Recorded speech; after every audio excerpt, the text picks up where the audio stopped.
Welcome in. Welcome in. Happy Friday, everyone. I hope that this weekend finds you well, and that you're all doing well. Those of you who are free from the ads at the very least, anyway. Yeah, man, I don't even know what day of the week it is. Obviously, it's Friday, but I have kind of a long weekend ahead of me, which is fun, is exciting. But yeah, man. How y'all doing? How y'all doing on this D's Friday? Also, we're gonna open up a new cider this evening. This one is a Imperial Mango Hard Cider, 9%. 9%. That's pretty high for a cider. Also, is it just me? I feel like lately my mouth tracking has just been like ever so slightly delayed, but I don't know what would have changed. I don't know. Maybe I just need to reboot everything. Maybe I'm just going crazy. Maybe it's Maybelline. Does seem off. Yeah, like it's a little bit slow. I don't know, man. It's weird. Like nothing has changed.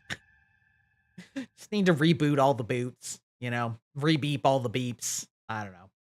It's not that big of a deal, but like it does. I feel like it's like a half second off, which is wild.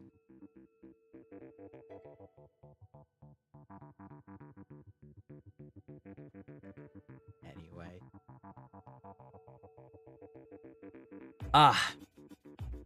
Delightful. A fantastic tasting cider.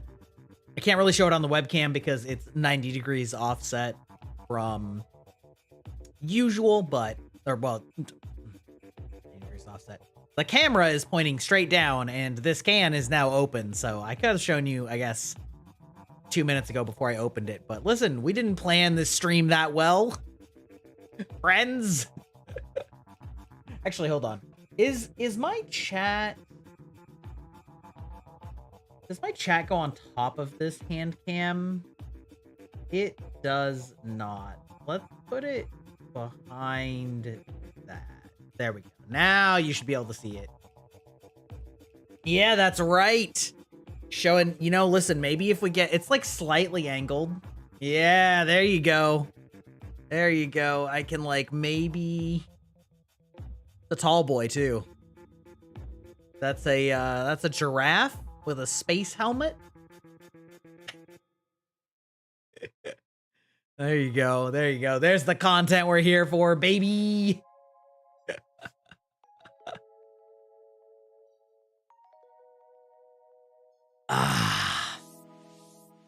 Yeah. Yep.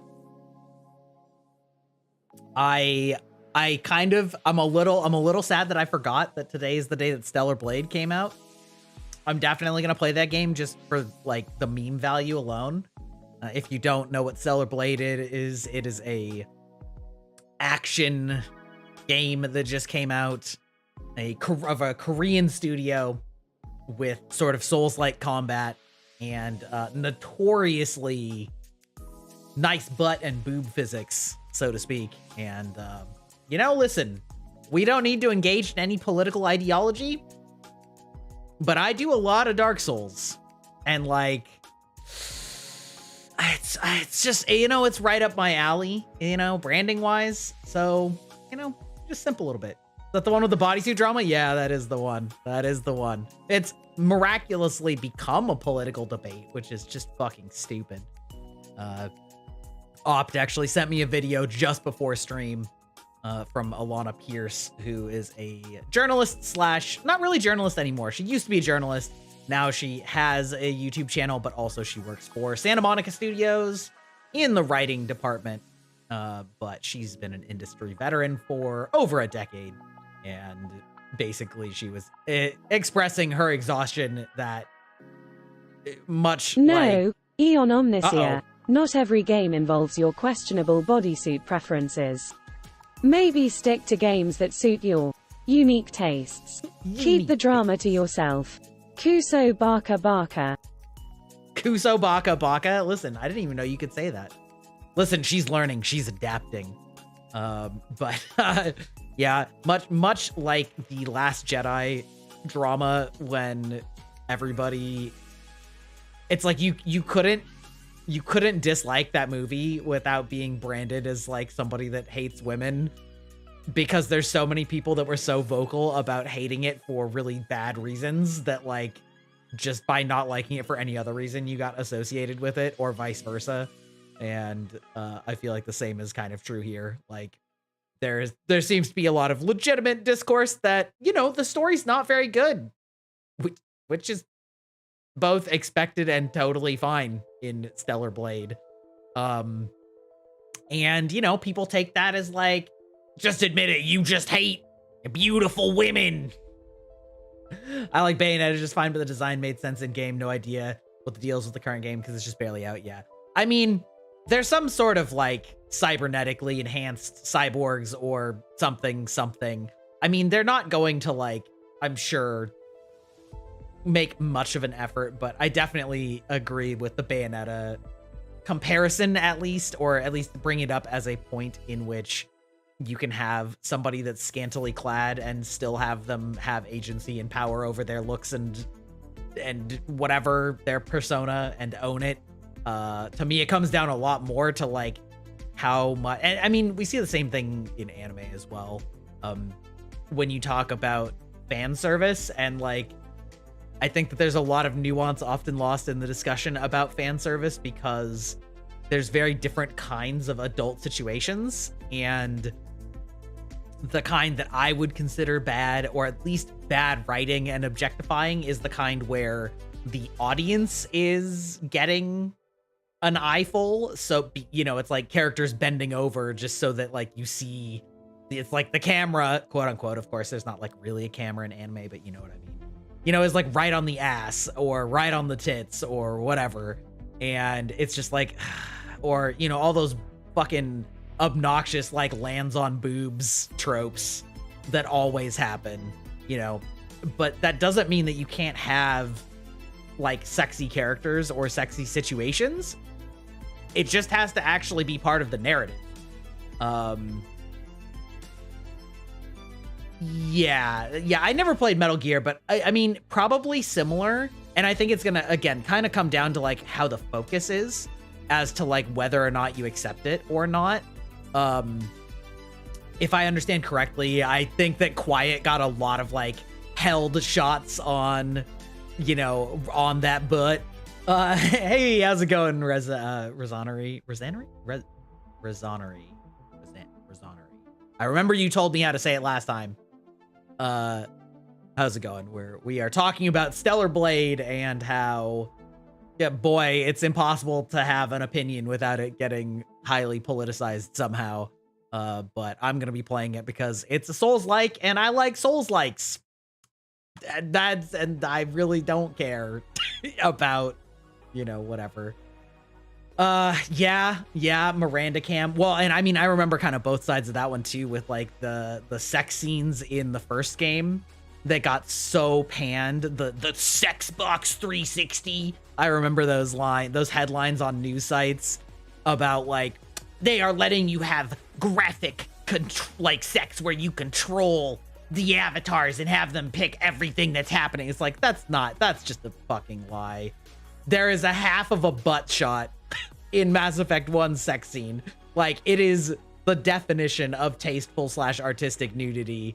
Like a half side of a butt and in like sensual lighting.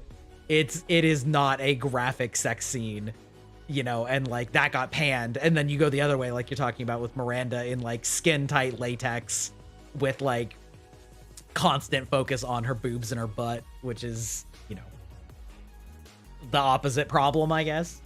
What got me into the Souls games? Good question.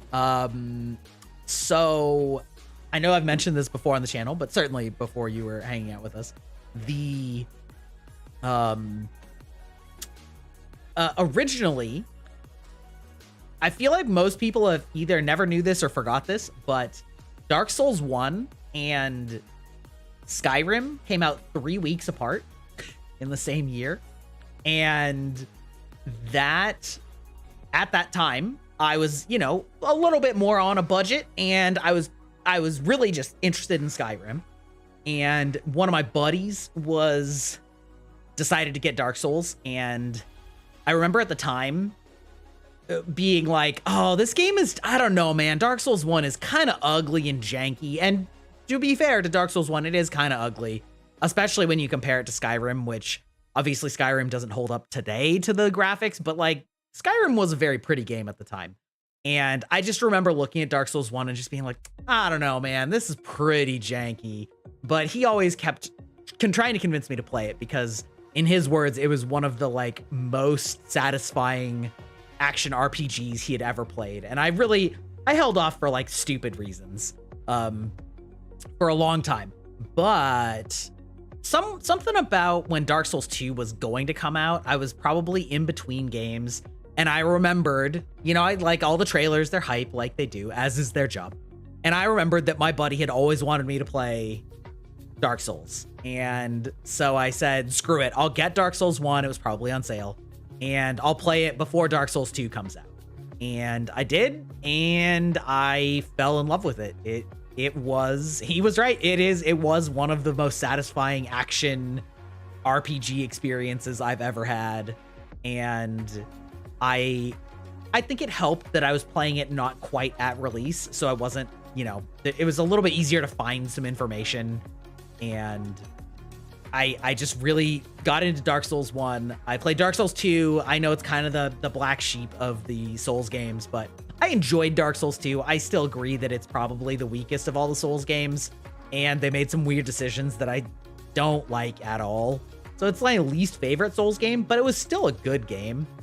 And then Bloodborne came out, and I loved that game. Dark Souls 3 came out. So basically just every game that they've released since I started has been a huge banger. And so that's why I got into them. And then now there's other companies that sort of are copying that type of formula to varying degrees of success, much like Lies of P, which I think we were discussing on Wednesday, and how that game is fantastic. So it turns out that I really like the formula when it's done well. Anyway, how's it going, Shog? Let's see, Aeon. My favorite was the modder that moved the camel of her ass in the cutscenes.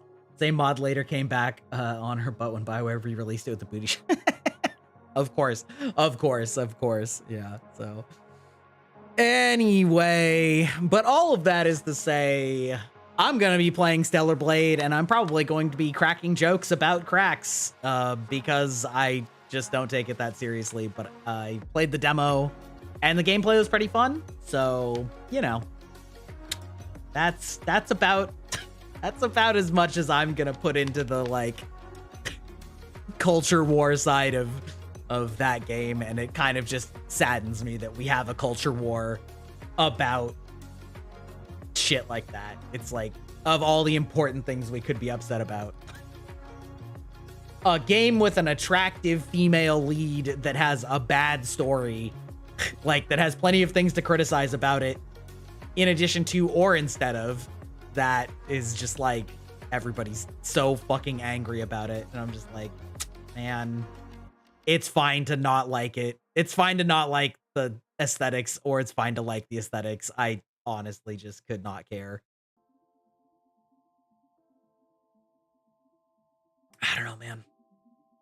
I think, because actually Shog Bobby and I have talked about media literacy in general, and how it's become so difficult to discuss anything in the current media climate, and that this is just yet another example, right? It's like, I'm fine. Like, if you look at that game and you say, like, I feel like it objectifies women and I don't like that, I can be like, yeah, that's fair.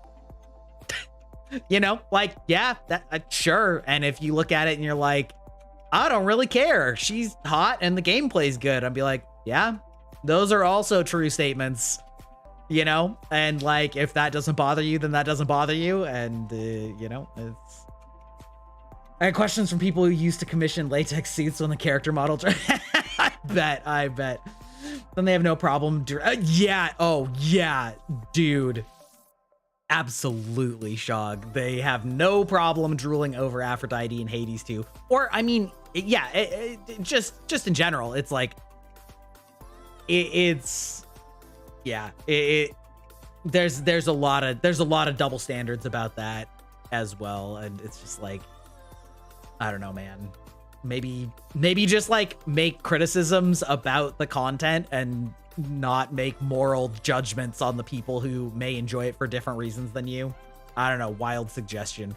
Because there's always some degree, you know, to which at a certain point, the thing that you're talking about might have enough cultural significance that like, that's maybe an argument you can be having. But Stellar Blade ain't it. You know, Stellar Blade ain't it. That's not something of significant cultural impact that like you have to really dig down about the morality of somebody who does or doesn't like aspects of that game.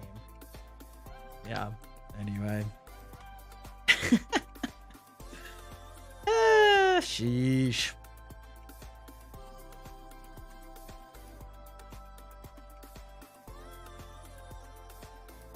I wonder if Hades Aphrodite gets away with it because she's arguably both a goddess and owns her divine aspect. I mean, I think there's certainly some of that. I'm right. They're, you know, kind of like we were discussing the difference between a character who is a sexual character and owns their identity and leans into it versus a character that you are sort of voyeuristically perving on. I do think is an important distinction, you know, and like I said, that's why certain anime I don't like and certain anime I'm fine with adult material in, because it just depends entirely on the context that it's being displayed in. You know, Keijo. Keijo I saw on Twitter the other day, which if you don't know what Keijo is, it's a work of art that is so fucking stupid. Like, it's so fucking stupid. CEO for Stellar Blade said he just wanted to make a fun game. Yeah, pretty much. And the lady is, I don't know if it's his wife, but it's certainly modeled after a real actress. Like it is a real woman that it is based on, you know, like it, you know, and yeah, but yeah, Keijo is a sports fighting anime, where women in bathing suits have to knock each other off of floating platforms, but they are only allowed to use their butts or their boobs as weapons to hit each other off of the platforms.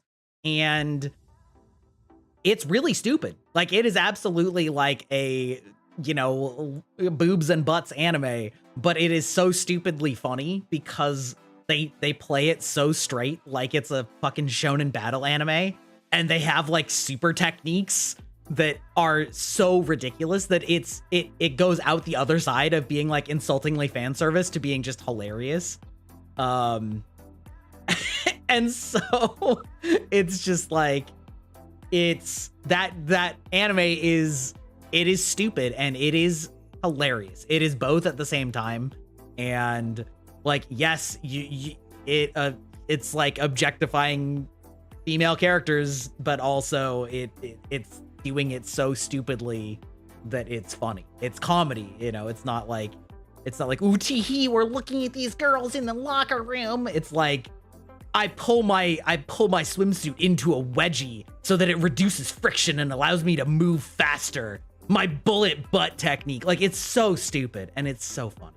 I will stand by Keijo being a work of art because it's so stupid. Like, it is, God, I may be outing myself here, but goddamn. But yeah, anyway, yes. The journalists and the Twitter crowd just, man, can't get enough of it. Got him. Anyway, but we're building Gundams tonight, baby.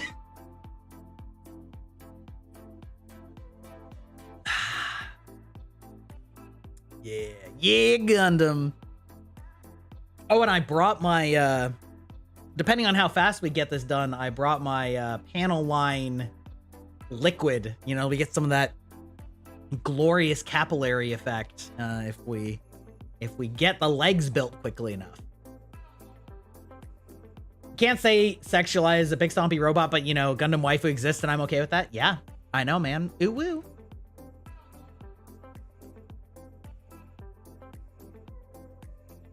Ooh woo. Okay, I'm going to slightly... Awa, who has redeemed this? Oh, Sir Nibbit. It's been a hot minute since I've had an Ara redeem. All right, just give me a sec. Let me get into form.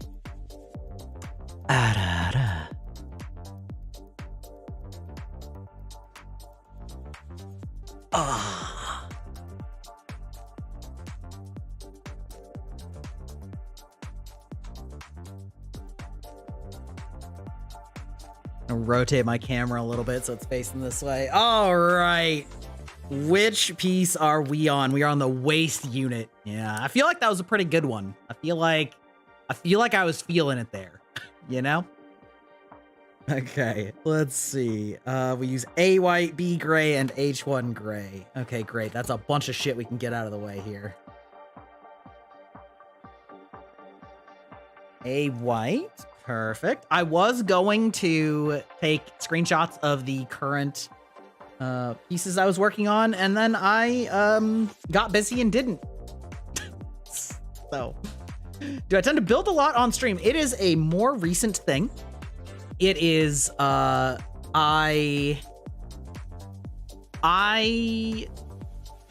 have been recently getting into Gunpla in general. You know, part of the whole streaming thing is trying to figure out what works, what people like to do, what people enjoy watching, what people congregate for, and balancing it with things that are fun for you, and whether or not you're going to try and niche down or not, and whether or not you're going to try and do like full-on variety. And I've been trying to do sort of the like play a game and complete it, and that has led to a certain amount of stagnation in that a lot of the games have been long. So I played Baldur's Gate 3 for you know, like 5 months with my co-host Velveta, and I played Final Fantasy VII Rebirth for, you know, probably 5 weeks straight there. And it's finally kind of, I'm finishing up some of the things that I had committed myself to because they were things that I really wanted to do. And so I'm trying to be a little bit more experimental with my content recently, including mixing in some Zatsudan slash, which if you're not familiar with the VTube slash whatever lingo, is sort of essentially a just chatting stream. And so I have been doing it on Fridays for the past couple of weeks. I don't have so many Gundams that I have an inexhaustible supply into the infinite future to do it every Friday or anything like that, but I have been doing it semi-regularly, and also trying to do some sort of just chatting streams or the would you rather type streams, and just trying to expand some of that stuff, because I do think that time to go back to Japan. I know, right? I do think that one of my strong suits is talking and getting into long discussions and long debates, and you know, anything that like sort of helps lubricate that by having some sort of task that isn't a hard game, you know, kind of just helps make that happen. So I've been doing it some. And you know, people seem to like it, kind of a vibe, and you know, I don't know, we'll see. So a bit is the answer. It's a bit. Also, hey Opt, how's it going? We were just talking about Stellar Blade. Okay, B33, B28. Have you ever done a Gunpla or watched anyone do a Gunpla before, Rosanary? Or Rosanary? B32, B33.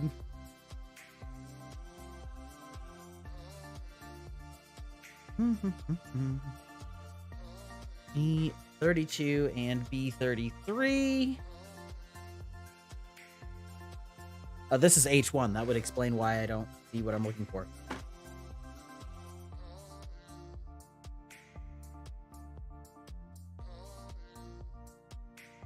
B32.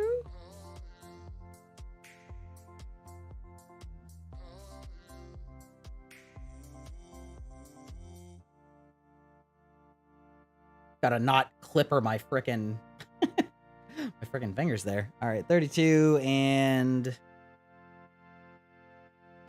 33.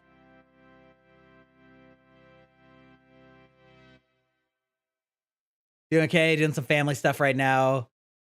Still finding some time to relax. Well, that's good. It's good that you're finding time to relax. It can be intense, and you know, sometimes you just gotta carve a little time out for yourself. And there we go. I don't really know much about Gundam. Oh, well, listen. So Gundam, much like Dark Souls, listen, you'll find that I can relate anything to Dark Souls. Maybe that's not quite true, but much like Dark Souls, Gundam has a reputation that is very intimidating, and I totally understand why people are intimidated by Gundam because there's so much of it. And it makes me a little sad because it's really not as scary as it sounds at first glance. But there is a lot. So it's totally founded. Like it's well founded, like why people get intimidated by this as a concept, but really it's not hard to get into or like to try. It's just that people, a lot of nerds on the internet will like to make these complicated diagrams of like, here is the timeline order, this is the release order, this is the recommended order, and yada yada yada. But like really what you need to know about Gundam is there's two types of Gundam. There's the Gundam that's all in one giant timeline of events all about a specific war in the same universe with some crossover characters. Also, did my music just fucking die? Kinda. Anyway. Which are called the UC Gundams, the Universal Century Gundams. They are the same universe as the original Mobile Suit Gundam from what, the 70s? And then there's a lot of other Gundams that are just one-offs that, much like Final Fantasy, don't have anything directly to do with each other. They're not in the same universe. They're not the same characters. They're not the same Gundams. They're not the same rules for how Gundams work or anything like that. They're just one-offs or sometimes two-offs that are all standalone, and you can watch any of them in any order that you want, which is what I would recommend, is like pick one of the last 5 that have been standalones and just see if you like it, because then you don't need to worry about all the other stuff because it's a standalone. There is literally nothing that it's referencing. Much like Final Fantasy, there might be some common themes between Gundams. Like, you know, in Final Fantasy, there's chocobos, but like, whatever. But you know, you don't really need to know that per se. So it's really not that hard to get into. You know, that's it. That's the whole story. It's like, if you really want to watch all of the same timeline stuff, then you can. But what does that link send us to?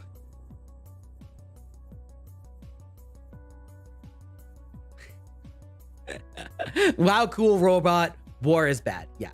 Broadly speaking, Gundam is about sci-fi war and how in war nobody really wins and it is complicated and morally difficult.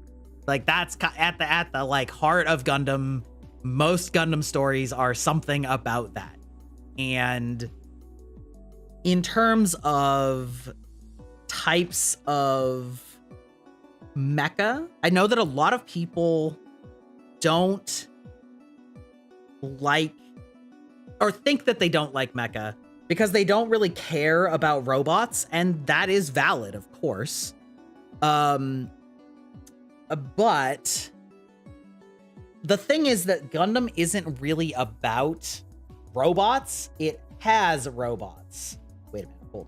Hold. Oh, there we go. Gundam isn't really about robots. It is, the robots are cool and such, but really they are just pieces of military equipment that facilitate telling a story and there's really two classifications of mecha, but broadly speaking, mecha is never really about the mechs. They are a thing that is cool in mecha stories, but they're really just facilitators of whatever story they're trying to tell. And so a lot of people look at it and think like, well, I just don't care that much about giant robots. But that doesn't mean that you won't like a Gundam series, or any other mecha series for that matter, because that really doesn't matter all that much unless it's like the hugest turnoff. There really are broadly speaking, there are two types of mecha stories. There's real robot and super robot. Real robot which is what Gundam is, the mechs are effectively stand-ins for tanks or any other super advanced technology that is a military asset or a weapon. There's a lot of concern about normal things that you have to deal with real equipment, like fuel, ammo, the cost of war, the pilots, safety, whatever, all sorts of stuff like that. That's like, quote, real robot. Hey, I can do finger quotes with hand cam. Let's go. Real robot. And then super robots, the mecha are stand-ins for superpowers, which is to say they don't necessarily have any hard and fast rules, and much like any other anime with superpowers or a power scaling system, they are just a facilitator of a character getting abilities, and that's fine. So those are basically the two types of mecha, and Gundam is real robot, in which we talk about war and loss and orphans and morally gray things. There's a lot of things you can do there, but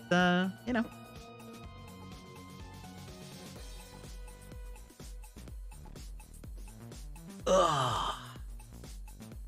Anyway, and then for the kits, they have fantastically designed plastic kits that fit together with no glue and are basically like adult Lego kits that are incredibly cool and detailed. Grybaka, how dare you? How dare you? I am having a treatise on Gundams. Ew, who? Oh, you made Hexbaka too? Okay, fair enough. Let's see, H17 and B34. So this is B and 34. And they are shockingly reasonably priced for how complicated they are and how well engineered they are, which makes it a really fun hobby to get into. But, maybe you just like watching me work with my hands. What can I say? And H17.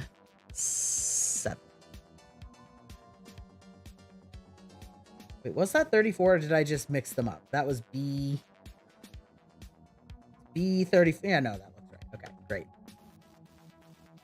And H17. Pretty much. We're just gonna be sliding and snapping these pieces together and making a sick robot. And then if you get really hardcore, you do like custom paint jobs and stuff on them, but you don't need to at all. It's certainly cool to do that, but they are all color printed out or like as in the plastics on them are already pre-colored, which is also a crazy feat of engineering that they're able to do that. Yeah, that's how that goes. Let's see. So this goes like this. Wants me to see. All right, so look at this. We've already done this. And as you can see, maybe anyway, there is a groove here. We just put these pieces together. And so this piece will allow various amounts of movement. And it has basically created a sliding, like interlocking piece. And then this is where the legs are going to plug in. And so like, I don't know. I just think like the fact that you can just plug all this together and it doesn't have glue is quite frankly crazy. It is crazy. So then we go like this and that just slides on perfectly like that. And Op This plays games with that should slide in like emote this. Griber bonk. How quaint. Your attempts at humor are as impressive as a limp noodle. Keep swinging, maybe one day you'll hit the mark. Barker. As impressive as a limp noodle. Listen, Hex, we don't like to make fun of people whose noodles have gone limp. You can't help it. It's biological. Sometimes it's age-based.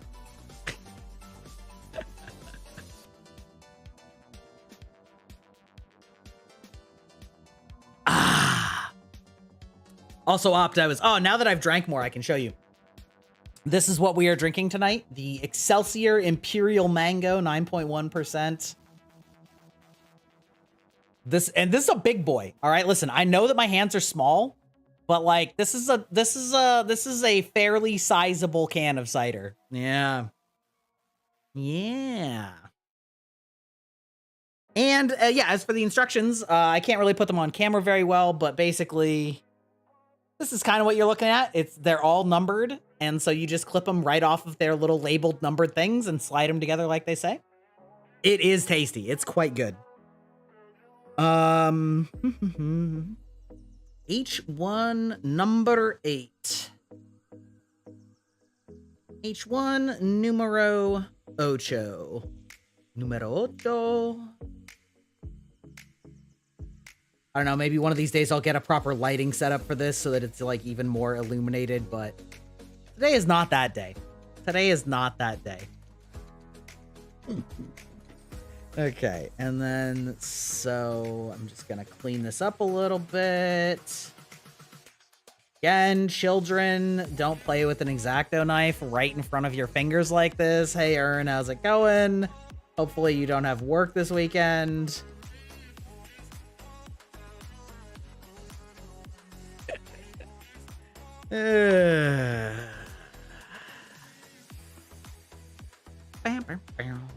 Okay, and then this goes on like this. Slides right in there. Nice. And A25. So as you're looking at these sprues, each of them will have a letter in it. I don't know if you can really see that. Let's see if we can get it focused there. Yeah, there. So this is the A block. And then each of them has these little like numbered squares, which you can't see the number, but I can. That say which piece it is. So I just look for A25, which is this one. Let's clip it off.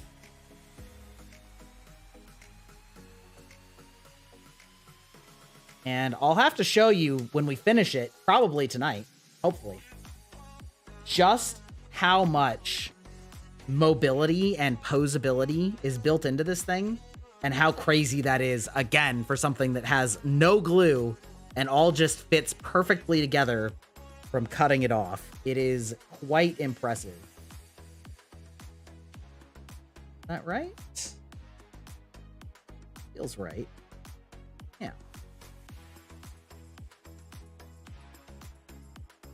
And A21. Whoop. We're fine. Don't worry about it. A21. Dun, dun, dun.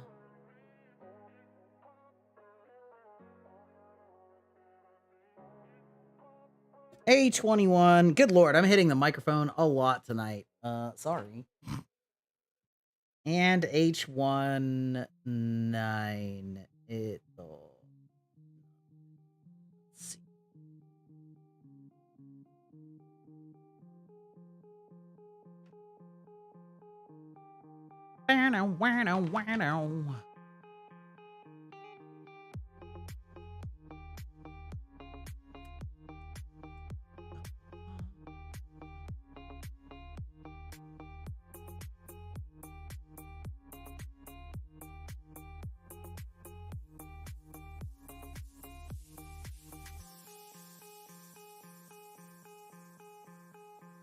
Perfect. And ooh, that got a couple little lines there.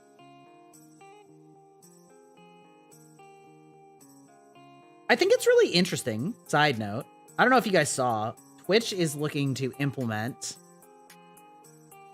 sort of a TikTok-like feed for clips, which would make sense synergistically with the fact that they let you edit your clips into a vertical format. But it seems a little strange as a design decision, given that even with trimming your clips, it's still not really edited. So I honestly don't know if people are going to care. Oh, that was a nice click. That was satisfying. If people are going to care about... Oh, yeah, that was a good click. I don't know if you actually heard that, but it was a satisfying one. I don't know if people are actually going to care about, like, unedited, just simply trimmed and formatted clips. That I feel like it's kind of one of those features that's, like, copying without really understanding why people want something. And that seems... it seems very weird to me. Is that it? Is that actually just the entire waist? Amazing. Amazing. Yeah, here, I can probably show off some of the posability on this sucker right now. So, like, these are the arms, and so, like, you've got, of course, the pretty classic, but notice if you can. It's actually pretty hard to notice. There's actually a little translucent holographic belt right here that is, like, now built into this and flexes along with it as you move these various pieces in their different orientations. And there's some really cool things that you can see as you build up certain pieces of it, such that there's, like, interlocking pistons and shit like that you build into these things. Yeah, like being able to, like, move the wrist. And of course, obviously, you can go out. So, like, all of this posability and flexibility from just stuff that's all been snapped together is, I don't know, I find it incredibly satisfying. I don't know if you can even, like, see all the stuff that I'm doing, but it's very cool. Very cool. And now we're on to the leggies. So we need A white. We need C gray. So B, you're just done for now. Where am I gonna put E? Okay, the two C's.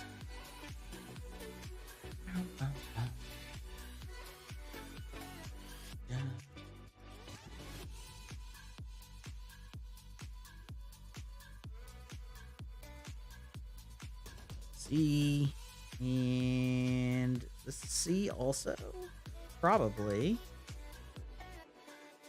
Got it. Yeah. All right. Great. The two C's. D white times 2. Yep. Great. Easy. Makes sense that there's a lot of times 2s on the legs. Let's see. E1 and E2 white. Sure, that makes perfect sense. E1 and E2 white. Okay. H1 gray. Yes, great. H1 gray. Do we have H2 gray? Yes, we do. And our holographic parts, but we don't have to use any of the other pieces. Fascinating. Okay. I can move all this stuff over on. Get it out of our way.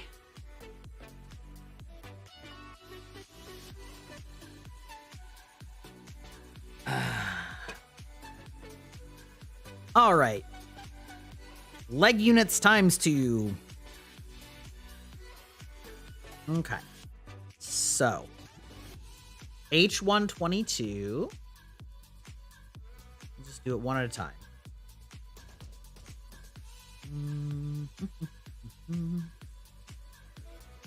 122.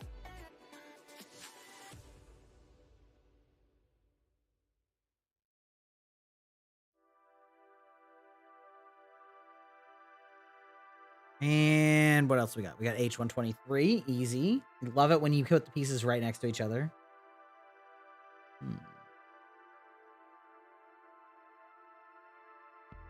Normally, I don't break them off like that, but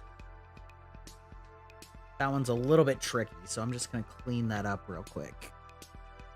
It is a little bit difficult to do this. Do you think ByteDance will sell? ByteDance. I don't remember what ByteDance is. Remind me, Ulti. Also, welcome in, Ulti. Mods, can I get Ulti a shout out? He is a good buddy of mine.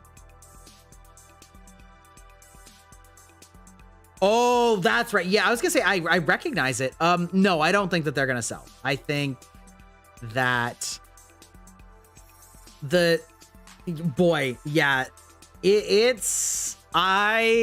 whole bill in Congress is so infuriating for so many reasons, and I hate it. I hate the precedents it sets. I hope that it gets busted down. I unfortunately doubt that it will, just given this court's current leanings, but I don't think that they will sell. I think that there's still a big enough market out in the world for them not to, and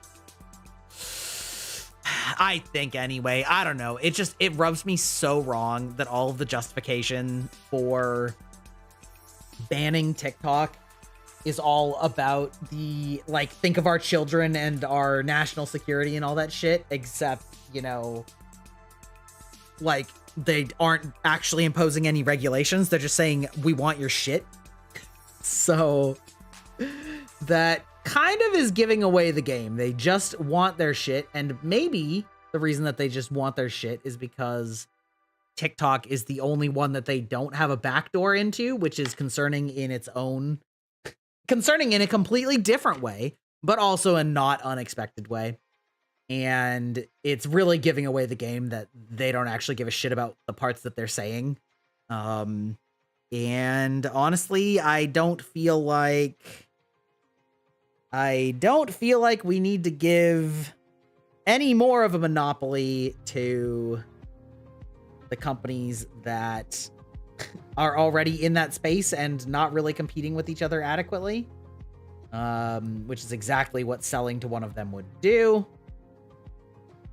So, can't say that I'm the hugest fan of it, and I hope that they don't sell. I'm very disappointed that the ban was signed at all. The fact that we can get anything through Congress these days is wild, and the fact that it had the bipartisan support that it had just pisses me off, because it's like, of the things that affect all constituencies, you know? There's so many problems that affect everyone on the left and the right that, broadly speaking, the American people all agree on. Obviously, there's a ton of things that we don't agree on, but the fact that there are such large issues that we all seem to agree on for the most part that have become a political football and can't get passed or dealt with, and yet everybody can agree that it's fine to just fuck TikTok over, is wildly infuriating. Did you hear the Bobby Kotick? Yeah, I did. Oh, I heard that literally like the day that they announced that they were thinking of the bill, which again was also kind of giving away the game. What I also suspect is that really what they want to do is that they want to have control of it for AI super monopolies, which, as I have spoken about many times on this channel and in other public venues, is something that we are not prepared for, and I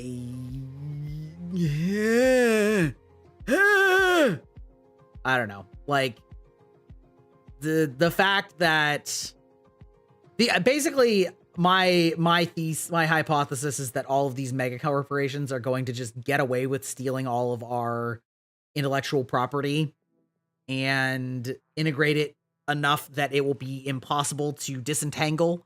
And by the time somebody actually is able to make an argument in front of the government about how it is infringing artists' rights and our First Amendment rights and everything like that, it'll be too late, and they'll be like, well, I mean, what can you do? It's too late now, despite the fact that we all saw it coming and happening in real time. And so wanting to gobble up any company that possesses a large amount of digital footprint that can be used to create these mega AIs has a very clear and present obvious asset, and one of the only things that America does create now these days is cultural exports. You know, we've lost a lot of our manufacturing and a lot of things like that. And so what we make now is movies and TV shows and music and memes and culture. And TikTok is one of the very few massive cultural influences that is not owned by an American company. And I think that scares the absolute piss out of them. So anyway, good question though, Ulti. Good question. Good question. I don't think he will sell, or they will sell. I hope that they don't. Speaking of our corporate overlords, advertisements are coming in soon. Oh, fuck. Did you guys see that story that YouTube is considering playing ads when you pause a YouTube video? That makes me want to kill myself. The idea of that is so anathema to everything in, like, boy, can you imagine how fucking insanely annoying it will be if, like, you're watching a YouTube video and your wife or your husband or your child or whatever, your partner, wants to, like, say something to you, and so you pause it and then it starts fucking playing an ad. Ooh, he says right as the ad breaks are coming in. It is so dystopian. I fucking hate it. Man. Anyway, ads are coming. Make sure that you stretch and take care of yourselves, because I'm gonna be stretching anyway, so. I do love it when content creators lambast capitalism and then very smoothly transition it into their sponsor. Yeah. That is dangerous. Do not put your X-Acto knife such that its blade is right in between the handles of your cutters. That is a great recipe for not paying attention and slicing your finger. Okay. H118.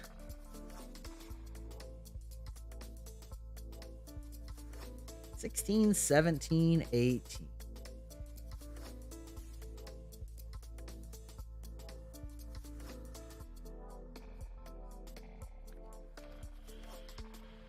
Let's see. H118 and then C10. Exactly.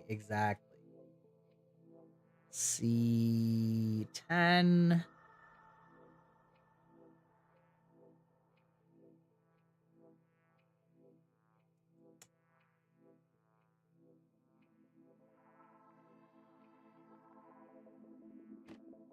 Also, Ulti, if you are still here, did you finish that race that we couldn't figure out today? Just curious. I wasn't able to see if you did or not.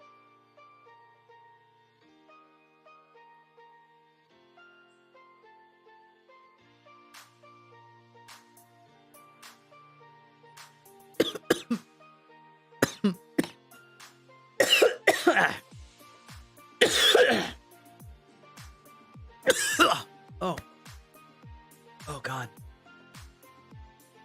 Oh. I know, right? And speaking of dying, I'm stacking debuffs because apparently my body is also attacking. Yeah, I'm just choking on my own spit. Yeah, I found out the other day that my body is also attacking my not my lymph nodes. That would be really bad. My thyroid, which apparently is moderately common with diabetics. So, you know, we're just stacking up debuffs and it's a little stressful. But it sounds vaguely treatable, so I guess, listen. Drink up, boys and girls. Let's see, what was that?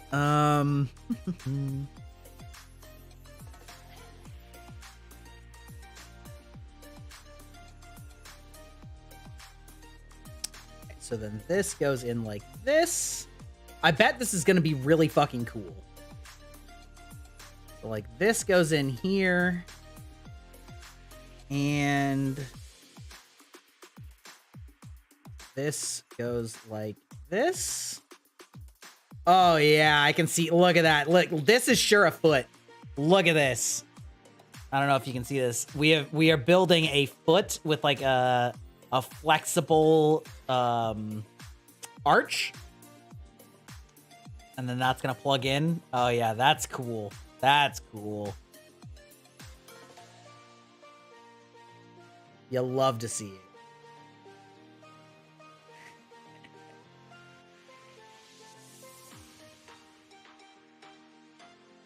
I forget, is Miyazaki one of the ones with a foot fetish? There's so many, I can't keep them straight anymore. C10.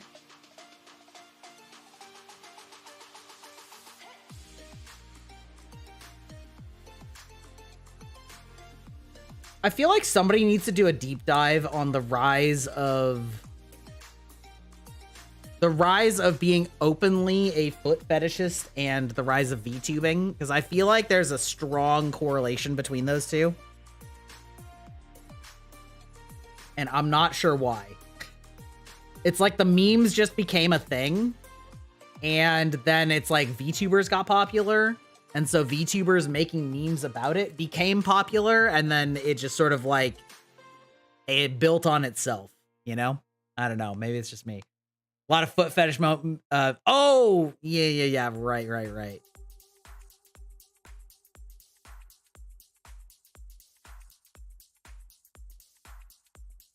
I was thinking of a different Miyazaki. Understood.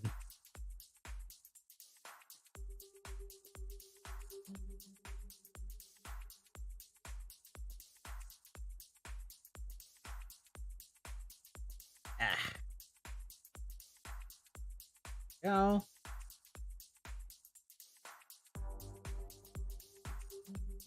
That. Oh yeah. Oh yeah, that's the stuff.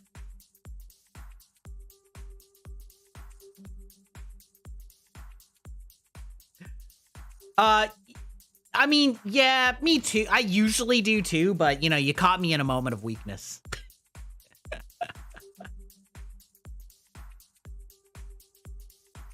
Perfect. Ad break. I'm going to get up, stretch, get myself a non-alcoholic beverage, and we'll be right back. Make sure that you treat yourselves, stretch, etc., etc.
By the way, chat, now you get the special. You get to actually see it happen. This is a Zero Sugar Baja Blast, by the way.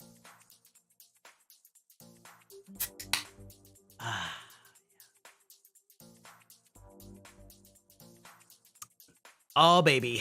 Anyway, yes, Fuck yes. Fuck yes, that's right, Sir Nibbit. My executive summary is essentially what Alana Pierce said, which is that it is super annoying that we can't have any discourse about media without it devolving into a political diatribe about which party you must exist in, based on your criticism or support of something, regardless of whether or not you're actually making a political statement about it. And the analogy to The Last Jedi was extremely apt in that neither Alana nor I particularly like that movie, and not for the reasons that a lot of people politically screamed about that movie. We just had issues with its pacing and its storytelling because they were bad. It's a hill I'll die on. The storytelling and pacing of The Last Jedi was fucking awful, and that made it a bad movie. Just that. I just didn't like it. I mean, if you like it, I don't care, but I didn't like it. I didn't like the storytelling in that movie. But apparently that means I hate women or something. So basically about the same with Stellar Blade. It looks like it has fun action combat. It looks like its story is dog shit. And it has an attractive woman as the female, or as the main character that is based on a real woman. So take it or leave it, I guess. Okay. Let's see. E1 and 2, 5. Okay, so E1, 5, 6, and 14. Okay, we can do this. H's. Ah, the E's are these nice big white pieces. Got it. Okay. We're going to take a little bit of this off to get some clutter out of here. Thank you.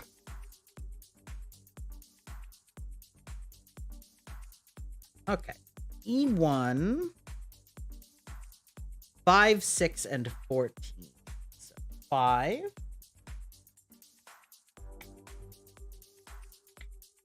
That one came right off. 5. And a 6.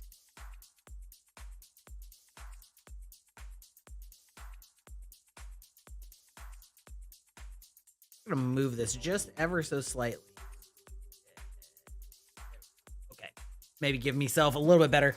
Looks like it plays well compared to a lot of KMMO adjacent. Yes, agreed. It plays much more like a Souls-like. I played the demo of it and enjoyed it enough to say I'm going to play it on stream. 14, 13, 14. Makes sense. That's that is definitely a foot piece.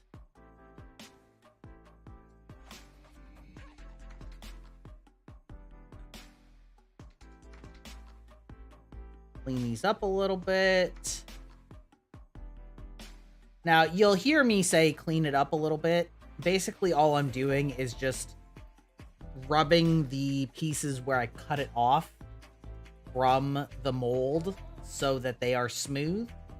And that's largely because if they're not, they'll sometimes Off plays games, comparing games to KMMO adjacent boobular action. How enlightening. Keep your focus on protruding distractions. Maybe one day you'll level up your standards. But I highly doubt it. Barker. You'll love to see it. All right. Okay, so we've got this bad boy. So then this is going to come down like this. Somehow. Yeah, look at that. Nice, perfect fit. This is going to go like this. All right. Nice, perfect fit. And this is going to go on like this. Perfect. And now we have a functional little foot.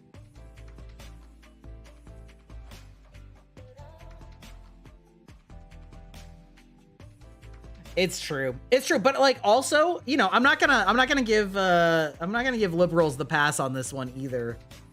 because I feel like they do draw a line in the sand about like enjoying something like this with a conventionally attractive female lead character is, you know, degrading to women or whatever, and like if you like it, you're just a fucking misogynist. I feel like that happens a lot with liberal discourse, and very frustrating.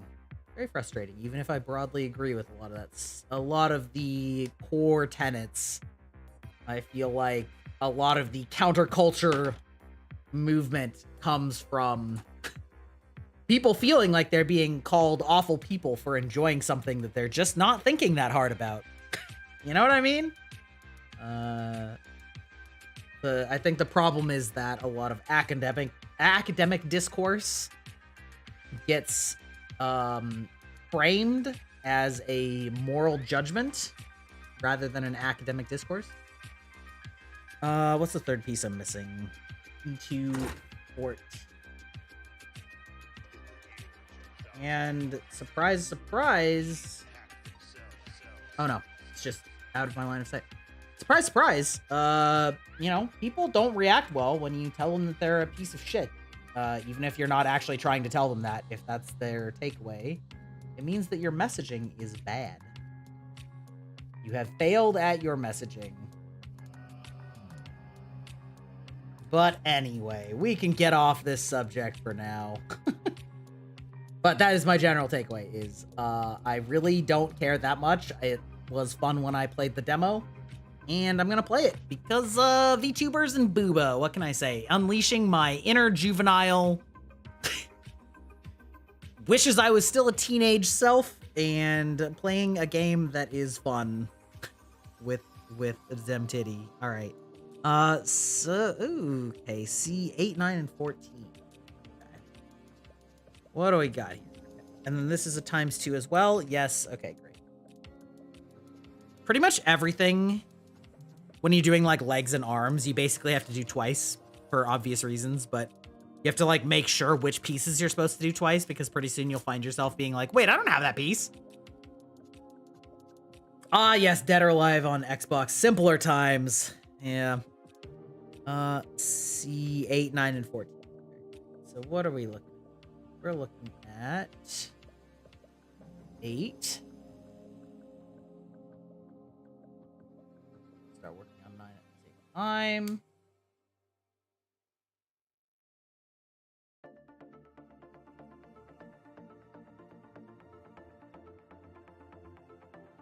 Eight, 9, and 14. Well, there's no mixing that up.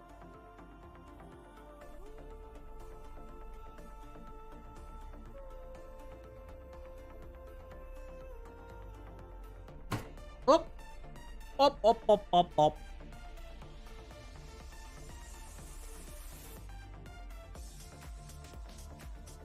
I am so excited for the fact that we're getting, I believe we're getting part 5 of Stormlight Archive at the end of this year. And goddamn, if there's any book series I can simp over, it is Brandon Sanderson's works. Much like Dark Souls, I can simp over it for quite a long time. Brandon Sanderson is an author that I think is very, very, very good.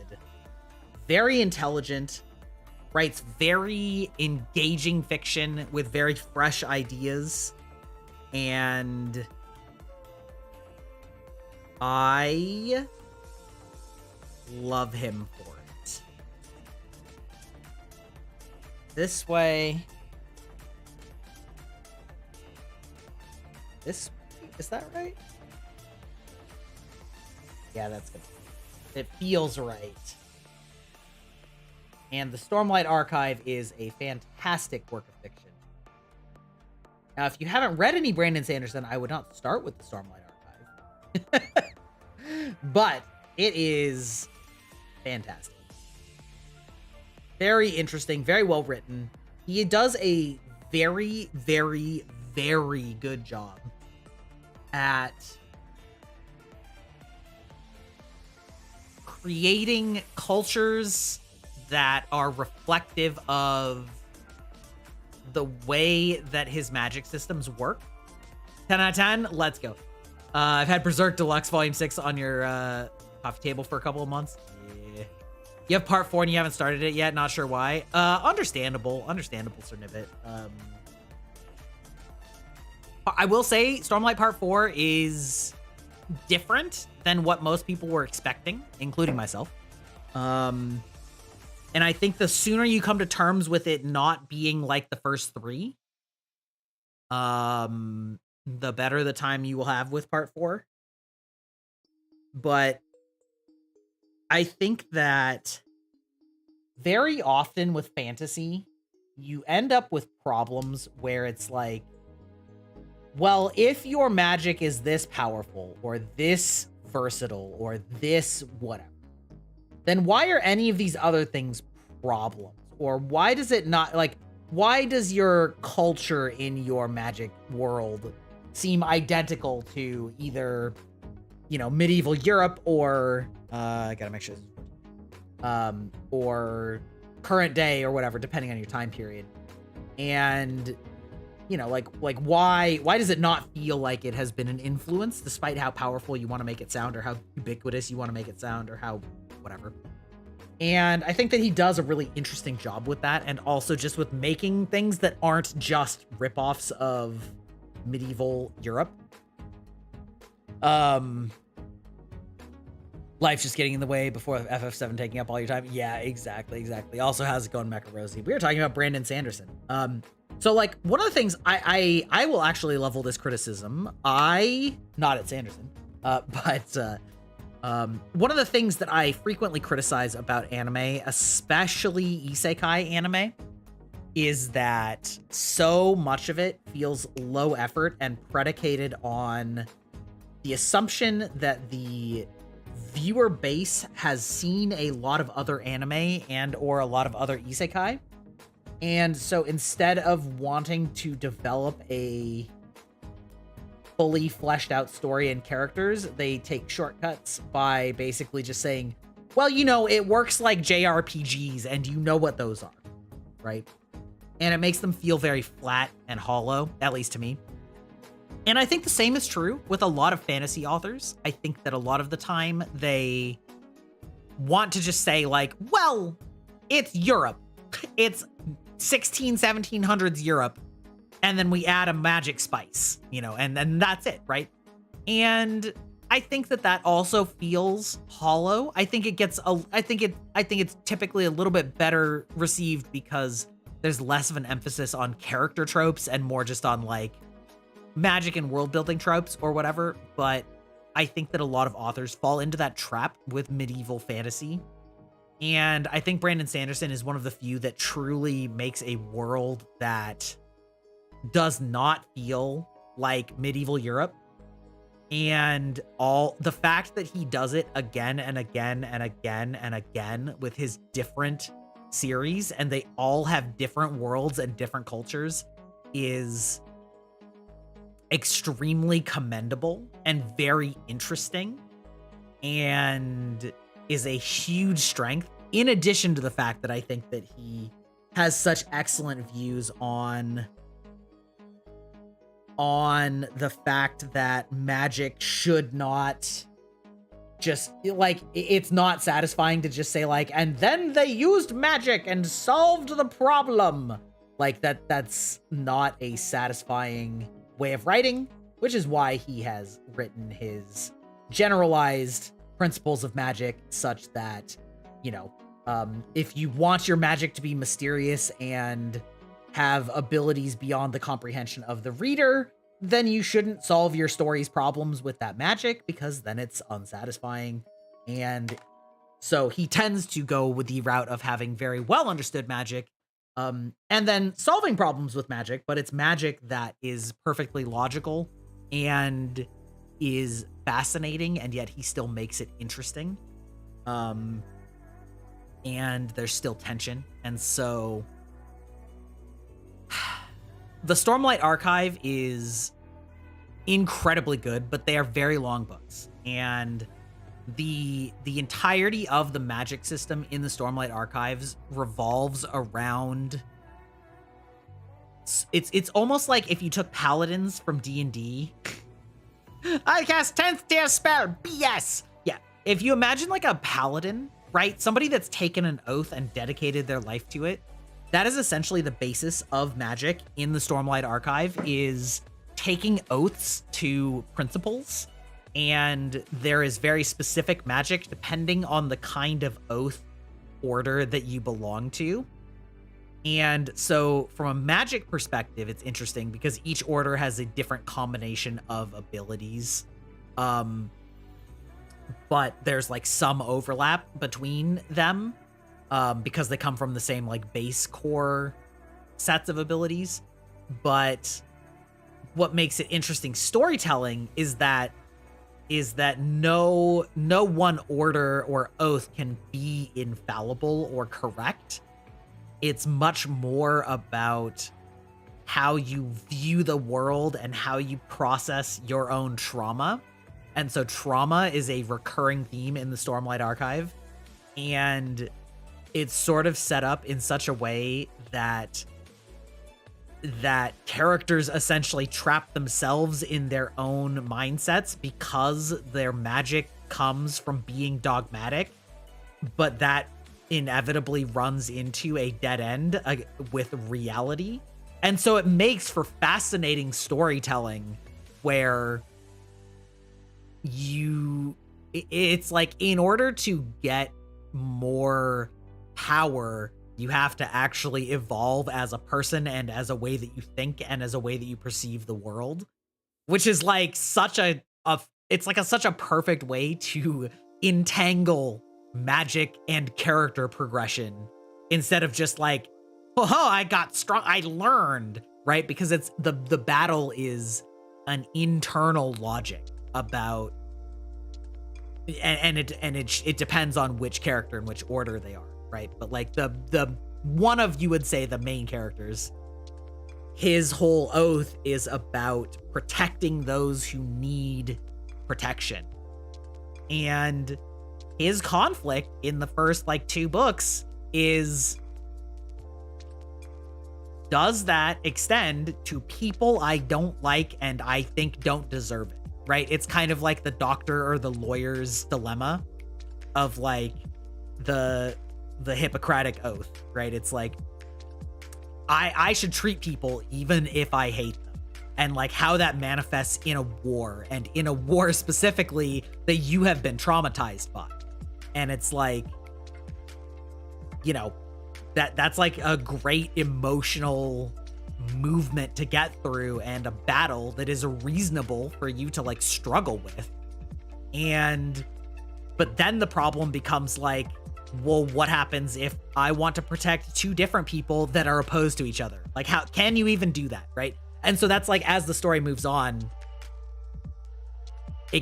it's a great read. It's a fantastic series, and it's written so well.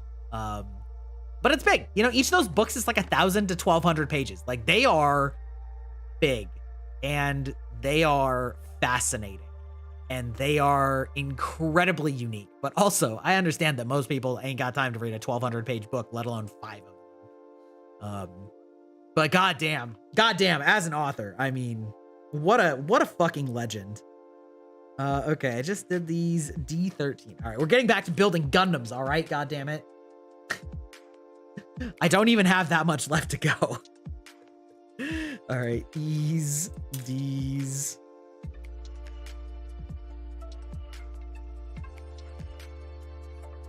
Yeah, exactly. But like, the thing is, you know, and I don't remember how much we've talked about the Cosmere on stream, but Sanderson's whole thing is that many of his series all are in a shared universe called the Cosmere, but all of them are on different worlds, and each world has a different basis for its magic system. And so the more you read, the more you can sort of start to see some underlying rules that are consistent, but each world really operates in a completely different way. And so this world where your oaths to ideals and how well you do or don't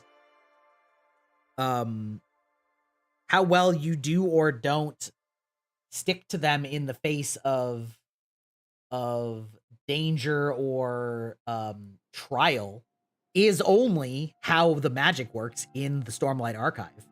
And in Mistborn, it is completely different. There isn't an ethical dilemma about using your powers in Mistborn.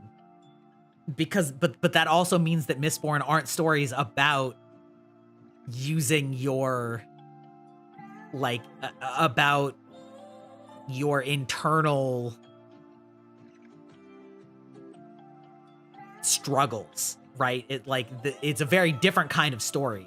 And so the fact that he's sort of come up with this idea that allows him to write so many different kinds of stories and yet keep iterating with fascinating different magic systems, and yet all of them are satisfying in their own worlds is the man is insane. I'm so fucking impressed. I'm so glad that I started reading Brandon Sanderson, and honestly, he's kind of ruined a lot of authors for me. Is there any particular book that reveals the Cosmere more? It feels like Easter eggs that you've caught.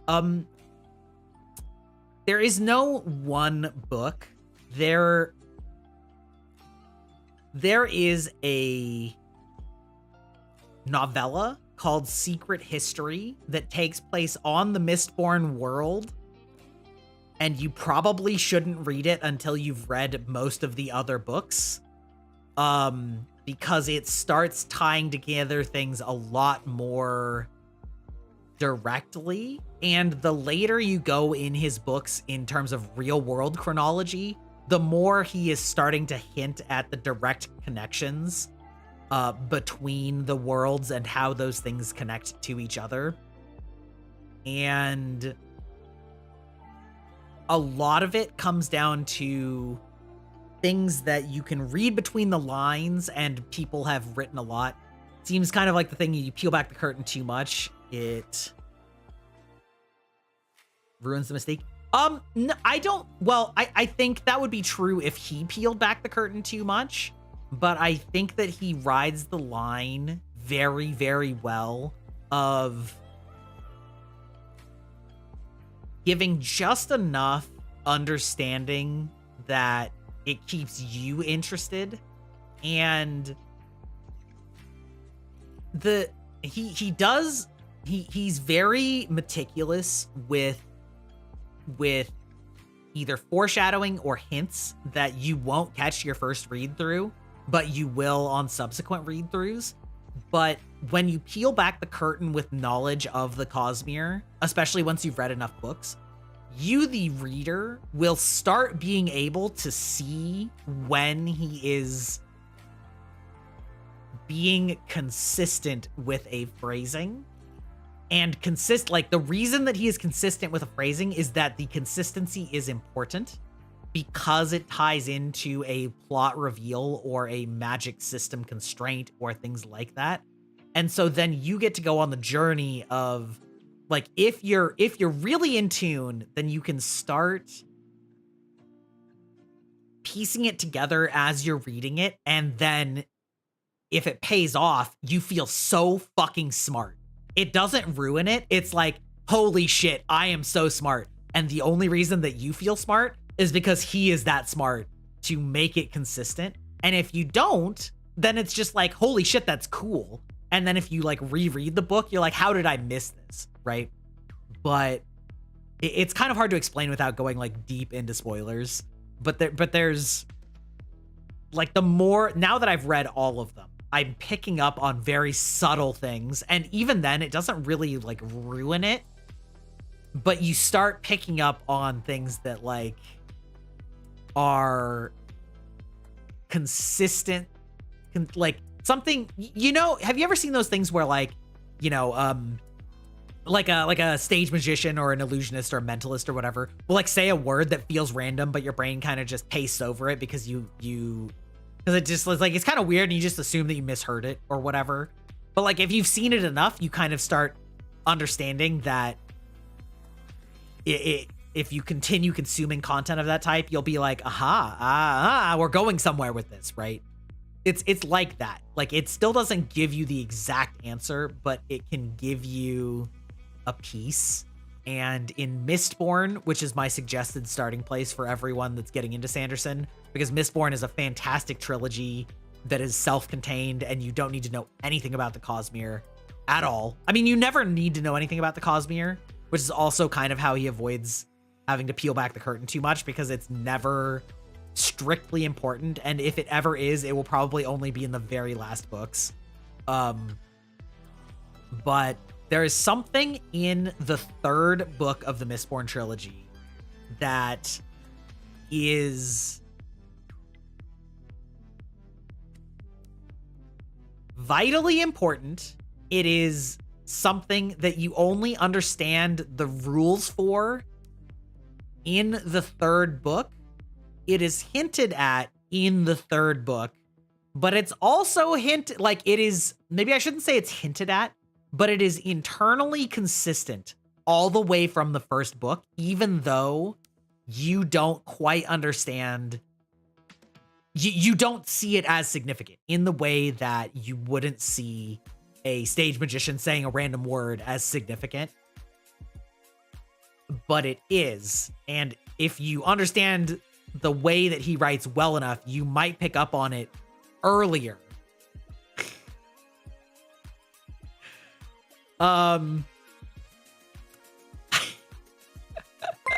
Dragnian, thank you for the resubscription with that Prime sub. We're talking about Sanderson and how book 5 is coming out for Stormlight Archive. I won't give any spoilers, but it's one of those things that most people, while reading the third book of Mistborn, will figure out before it's officially revealed, but they will usually only figure it out like 1 to 3 chapters before it's officially revealed. But it's the type of thing where you can start piecing it together if you understand the consistency in phrasing, or the consistency, and if you understand that things will have payoffs. And I think that's the thing, is there's that level of trust, that you trust that things aren't random bullshit, and if they seem unexplained, it's not just plot, like, so the plot can happen. It's actually something that has been internally consistent the whole time. You just didn't know what the rules were for it yet, but they were the same rules that are later revealed to you, if that makes sense. Oh, so that's the thing. You absolutely don't need to. But they are so, it's why I'm such a fucking simp for Brandon Sanderson, because you don't need that. You can read it, and like, when it happens, you're just like, oh shit. But like, if you're the type that likes to make that red board, then you can have your oh shit moment earlier, but it's still an oh shit moment, because like, you're like your brain just like blows up a little bit earlier. But it's always like, that's why they're so cool. Like, I'm maybe making it sound like it's really difficult to read, but it's actually quite the opposite. Some people criticize Sanderson for having prose that is too easy to read, or perhaps I should say too conversational. And for some people that like takes them out of the fantasy, but in my opinion, it just makes it more digestible. And yet, even with that, he manages to do things that are like so deeply ingrained and like hidden right in your face that it's incredible. It fits in the reader's head, but you could definitely make it. Oh yeah. And the wiki, I will also say this, the wiki for Brandon Sanderson is so good, because I'm gonna start working on the next pieces, for fuck's sake. Because they understand that people are going to be entering this at all times and all places, and there are so many good cross-reference sections with such good spoiler, like so many good spoiler warnings. And if you're like, there are summaries of each book that are chapter by chapter, and it's like 3 sentences of what happened in that chapter. And so whenever I have a friend that is rereading, or that's reading these for the first time, I will always pull up the 21 and 22. I will always pull up the chapter summaries because they give a good enough summary of what happened that it can refresh me and I can like talk to them about recent events without it being like spoilery, because the summary is like is good in that way. And so like it's fantastic. And also it's very funny because the wiki is named after an in-universe magic system that is about storing information, which is very fun.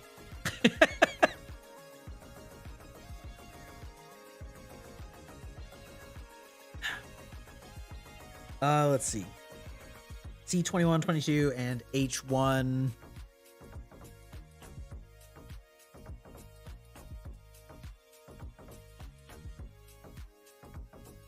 H1, 21.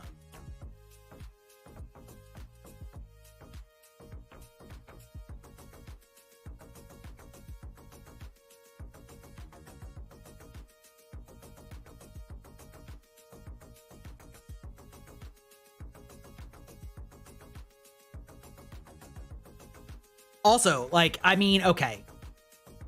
I don't know how many people are like, have actually read Sanderson novels in the chat, but if you have, and you could pick any of the magic systems in the Cosmere, what would you pick? That's always a fun question. And also it like, once again, shows the breadth of his writing because the magic systems are so different. They're so different. And yet you can kind of see an underlying similarity. Breaths. You want the breaths, buddy? But like, ooh, I don't know. How many breaths do you get? Can you take breaths from other people? I mean...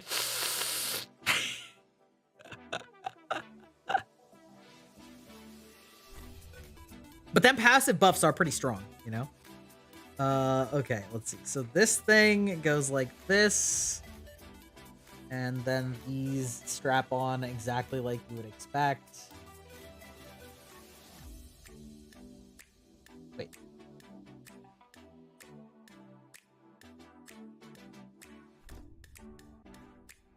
Wait, what? Oh, like this? Wait, what?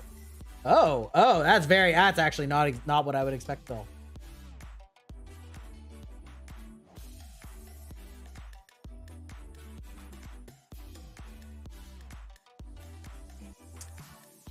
What's the one-off that, Elantris. Elantris. Well, the thing about Elantris is that there's like, hundreds of magic systems on that one, but we've only seen 3 of them. Hey, Trippy Snake Balls, how's it going? How are you doing this evening? We are talking about Brandon Sanderson, and while we're building Gunpla, baby.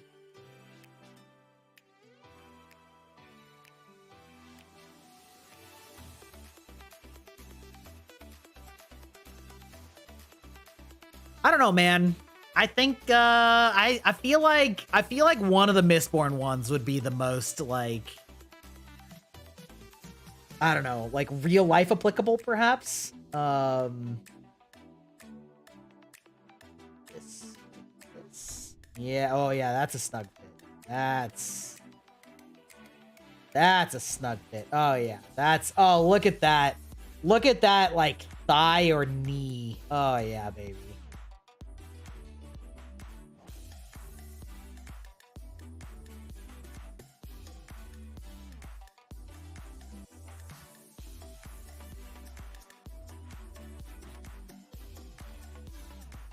Well, that's okay. We're always Maybe it's time to break that streak. Trippy Snake Balls.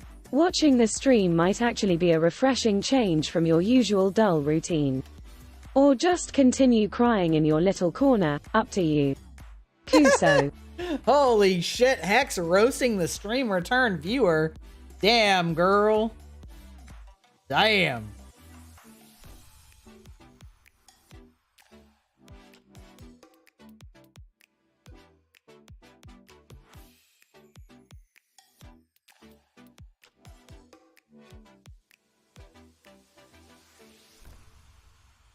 Ripperoonie. Okay, so I feel like it is, everybody has different levels of what they consider a spoiler. I feel fine spoiling, not really spoiling, I'm going to say clarifying this level of Cosmere. Because this really doesn't have anything directly to do with any of the books, and I won't name any names. But the idea of the Cosmere is that at one point in the distant eons ago past, there was a god. A singular being that was God. And that some group of people, for unknown reasons, broke God into constituent pieces and then fucked off around the universe. And each world in the Cosmere that has a magic system houses one or more pieces of God. And each of those pieces is essentially a... How should I say this? It represents a concept, like a domain, if you will. And which domains, which shards, if you will, each of those represents is what defines how the magic works on that world. That's it. That's all I'm going to say. But like, that's sort of the unifying concept between the Cosmere worlds and why they can be so different from each other and yet still adhere to some kind of common concept, and why reading one of them doesn't really tell you anything directly about any of the other ones, but trying to understand what shards exist on each story and how that might impact how magic and culture evolve on that world is like the meta knowledge that makes the Cosmere interesting. And that's like sort of the high level explanation. And I feel like that doesn't really... Have I built other Gundams before this one? On stream? No. Wait. I started building a Zaku on stream before this one with my friend Corvo. But this is the first one I'm building on stream. Off stream, I have built a Zaku, a Tallgeese, a Barbados. So this is going to be the second master grade, which is the second highest grade. And it's going to be my warm-up for building the perfect grade that I built in Japan. I did buy this one in Japan as well. So master grade is sort of the... It's a high tier, which means it has a lot of small pieces that are high detail, but is not a massive model. Like, all told, this model is probably going to be about this big, whereas the perfect grade is probably going to be almost twice as big. So yeah, we're still working out some of the hand cam stuff. In the future, it was suggested that I take pictures of the instructions so that I can like put them up on screen, you know, probably somewhere over here. But I didn't because I got busy. So, you know, it do be that way. Let's see. Be careful not to catch the holographic part. Oh, okay.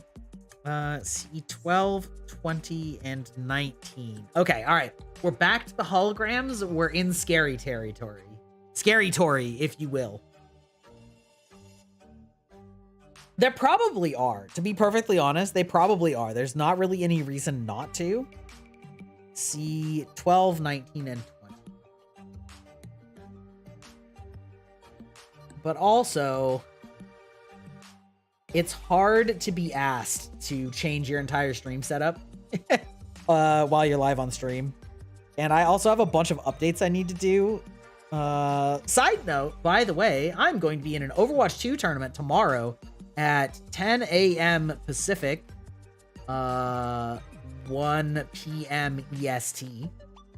And it is just for funsies. But I'm not going to be streaming it myself. However, there should be commentated streams of it.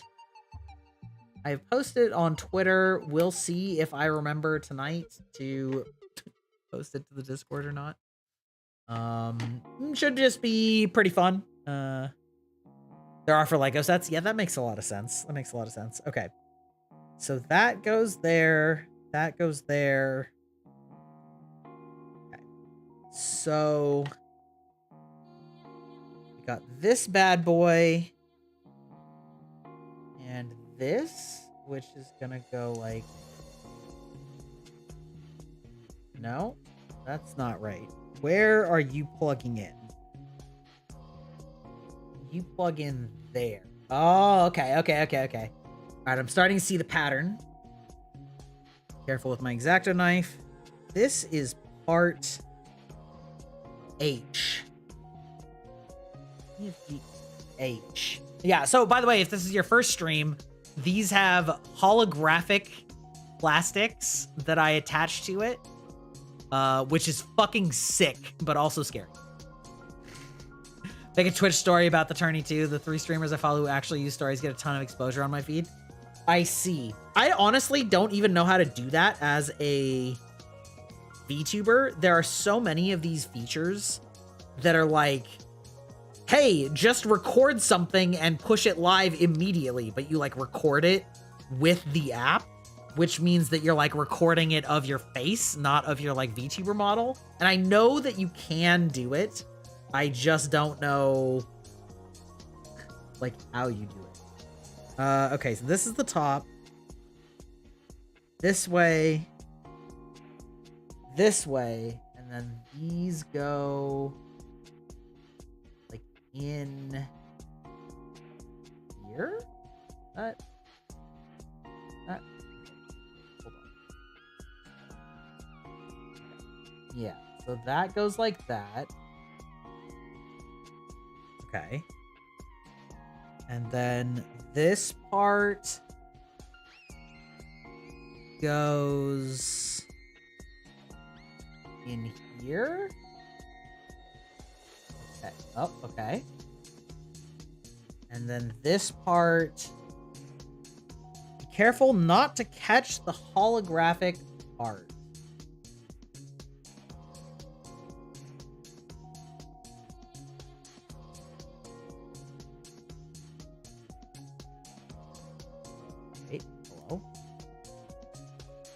Hold on. We're gonna clean this up a little bit. There's a little bit of rough edges here. So you're gonna go like this in here, right? Aha! Ah! And then we like, I don't know. It's kind of hard to see. It's like kind of doesn't catch the light very well, but it's like this like knee has like a holographic plastic inside it. Fucking crazy. All right. Yeah. Okay. Now we're cooking with gas. Okay. All right. And then I got to do it again. The use I see is very basic. It's even the same image over and over for some of them. Oh, yeah. Yeah, I just got to look into it. Okay. C12, 19, and 20 from the other C.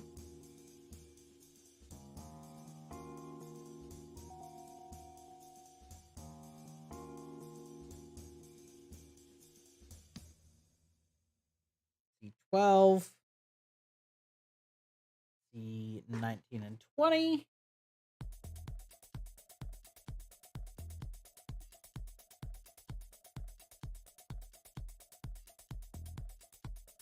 I don't know, man. Social media and stories and all that shit. I don't know. You know what? I got a soapbox to rant about. One of the things that I see all the time, maybe not all the time, but I see it and it annoys the piss out of me, is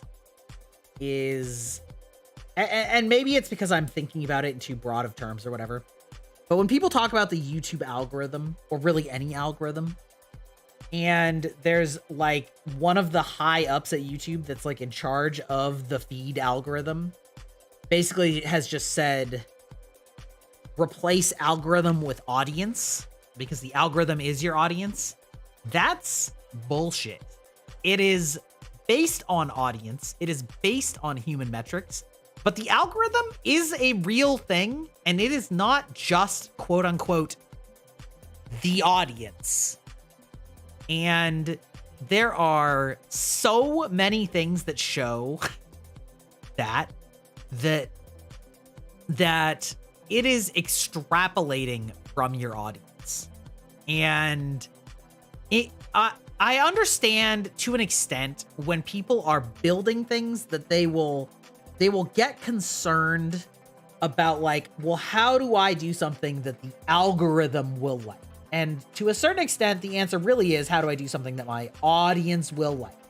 And that is somewhat valid. I do understand why you might give that advice, is like, don't worry so much about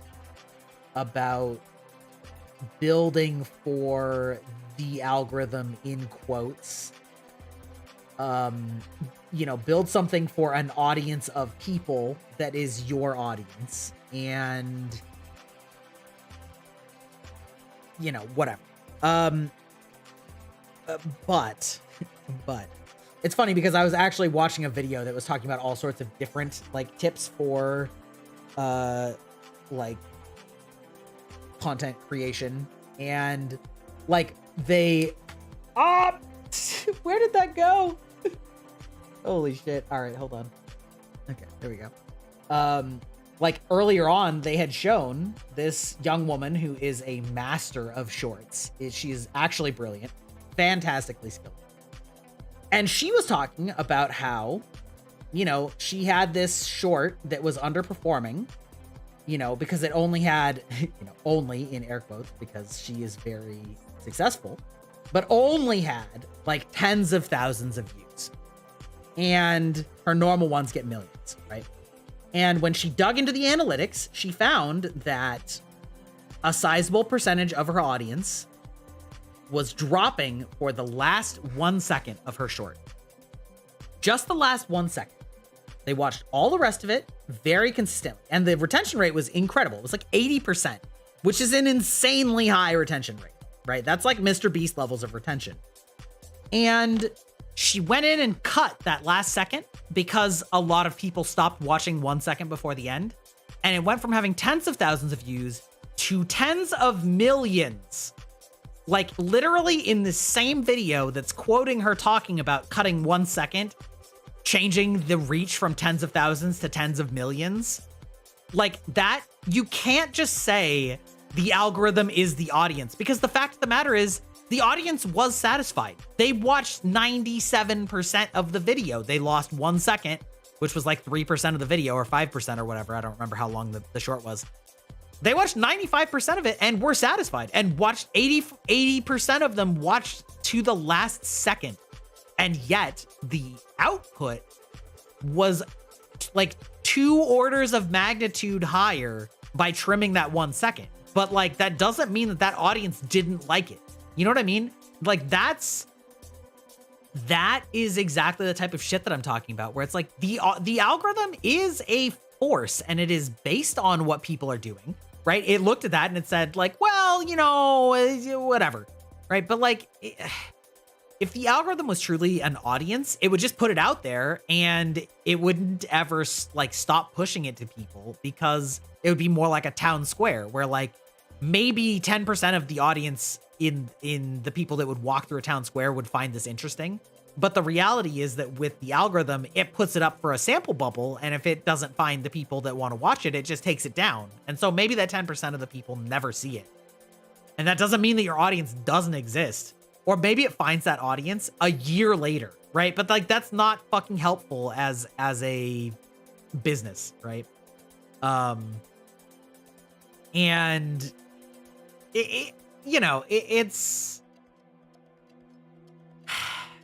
it just frustrates me, right? When it's because it's often said in a condescending way, right? It's like, it's not the algorithm that's that's suppressing you. It's your content. And like, yeah, that doesn't mean that you shouldn't improve and you shouldn't work on things, but the algorithm is not, quote, just people.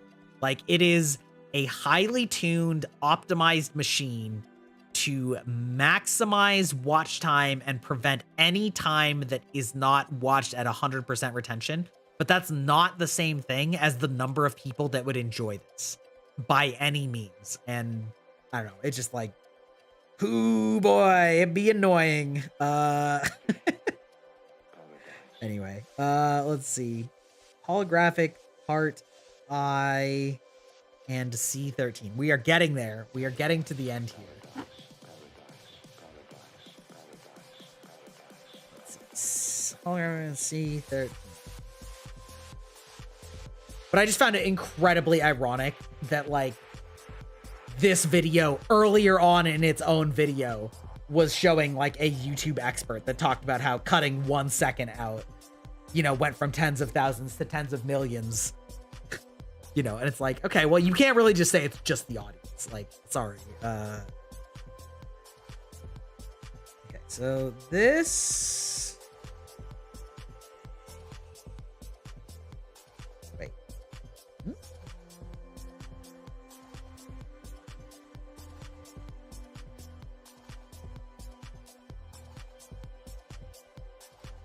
Wait, hold on.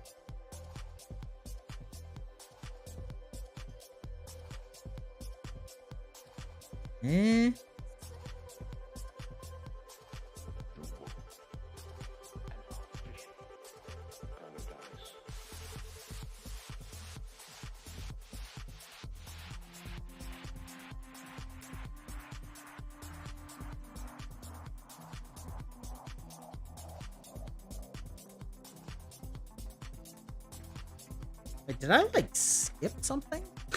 Hold on.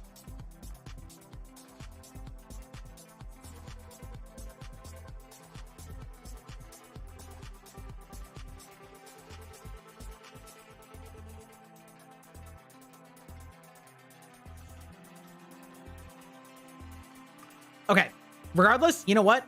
Ads are about to happen. I'm going to hydrate and I'm going to go to the bathroom because now I got to pee and I've confused myself with where exactly I'm at. So clearly I am missing something in my instructions. So listen, we'll be right back.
Okay. All right. I'm also going to take that hydrate redeem. Thank you.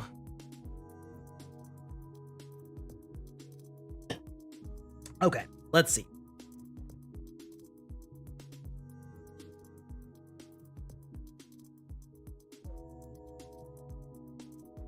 I built this.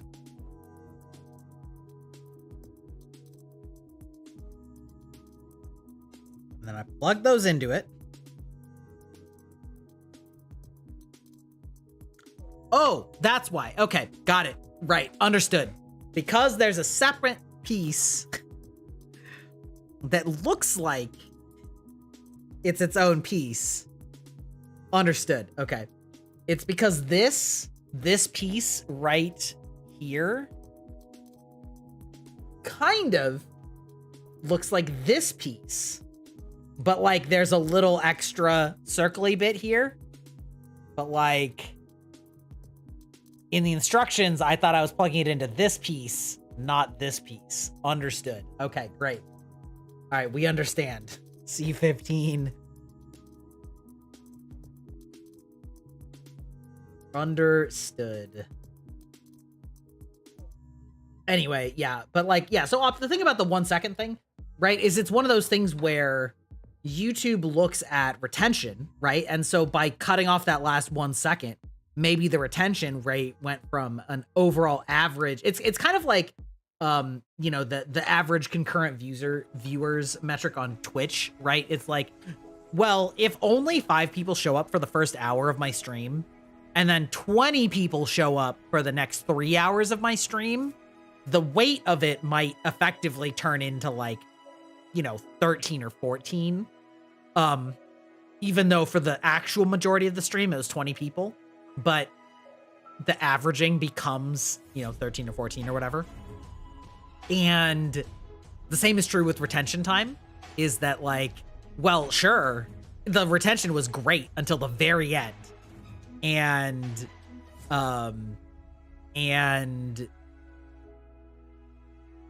if you just cut that last second that nobody was watching anyway, then suddenly your average shoots up by another like 8% or whatever. And because the retention number is higher, then it pushes it to more people, right? Because like the retention doesn't just like tell you what your audience percentage is. It also tells you, it like also determines how many people they show it to, right? So if you have a 70% audience retention, you're not going to have 10% more engaged viewers than somebody with 60%. You're going to have like 1,000% more like people, because it's going to show it to so many more people because it's determined that it is more interesting, right?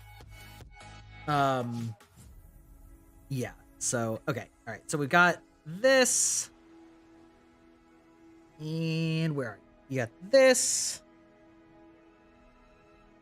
I think these are identical. So like this goes in here. Right? Yeah.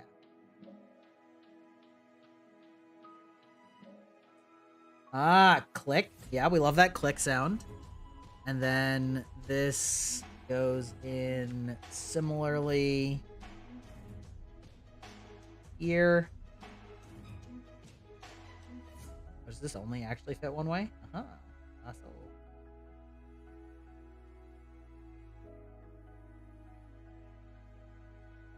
Ah, satisfying click. You love to hear it. And then piece I.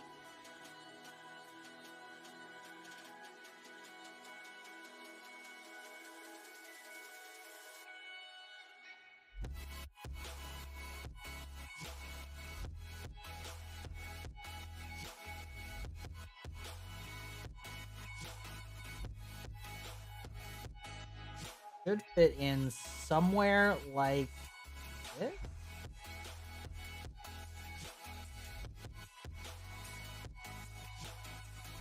Yeah. And piece I fit in like this.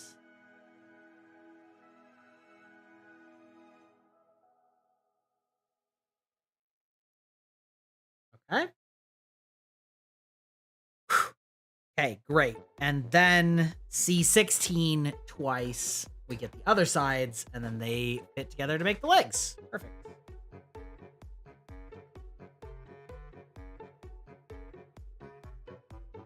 I will say, though, I personally love that the Mr. Beast style high retention editing is finally getting people fucking sick of it. and people are starting to actually just like watching a little bit more chill, personality-based content. I, of course, always preferred that type of content.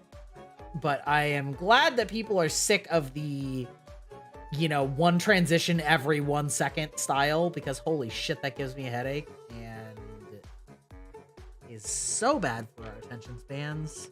And I'm glad that the public is coming around. You know? You know? Okay, so this. Oh, we have one more piece. But largely, this goes like this. And H1 and 215. H215. Ooh, it's a tiny little piece here. 215.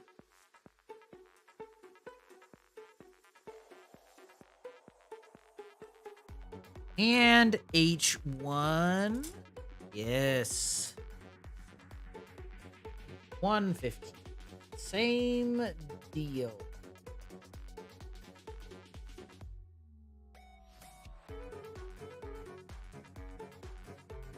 You had no idea about what? That people are like getting sick of Mr. Beast type retention editing?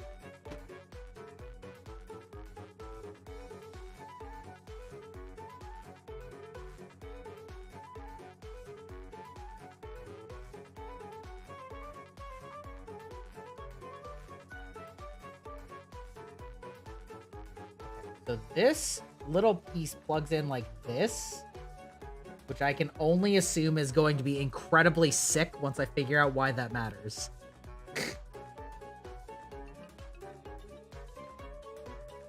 This piece plugs in like this.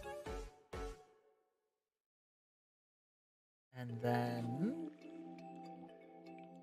this piece plugs in like this. This piece plugs in like this. And then we're gonna get, I think,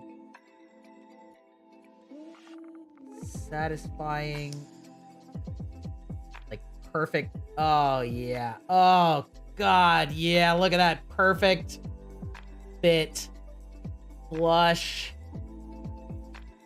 Oh yeah, look at that. Look at that perfect fit. Oh, now we got ourselves a knee joint. Oh, look at this thigh knee joint action. Not just one angle of articulation, but this one has a slight angle. And then this goes like this. Oh, yeah, baby. And then you've got like these holographic sheets that we've trapped in. Oh, baby. That's the shit. All right. This, and then we go like this. And then we just make sure that they line up nicely. Uh-oh. Oh.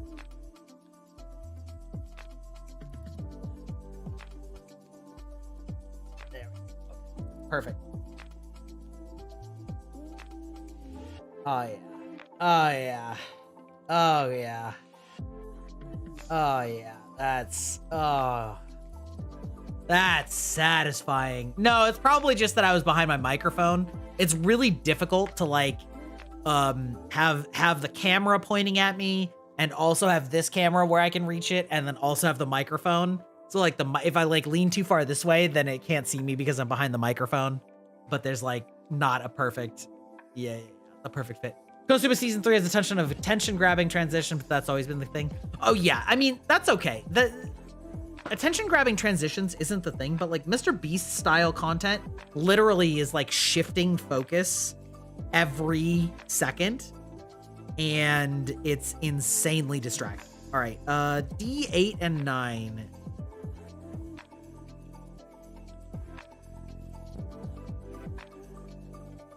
Gotcha, Op plays games. As if catching a cold were an achievement. Maybe aim higher, like catching a clue. Or are you satisfied with mediocrity as your eternal companion? Kuso. Why does Hex always think that if you say gotcha, that you're catching a cold? Is that like concerning that our AIs are like talking about viral vectors? I think it's concerning. It worries me. I'm not sure why. I can't quite put my finger on it, but like...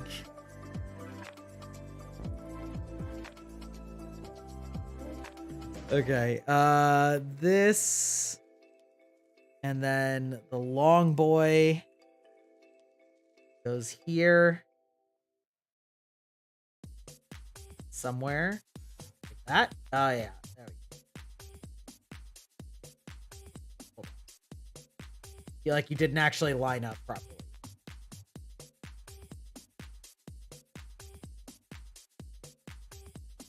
Feel like this is like...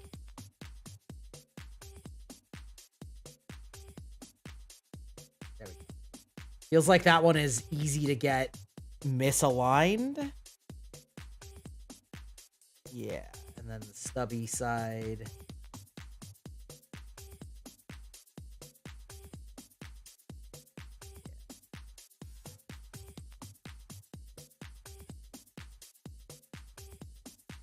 that right?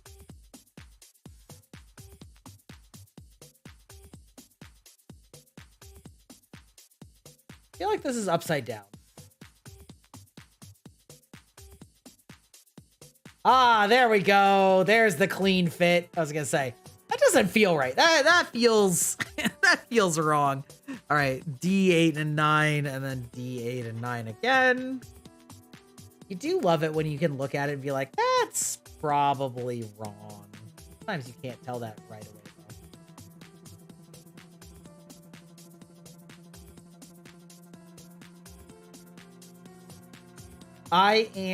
Let's see, I have watched the first 2 episodes of Konosuba Season 3.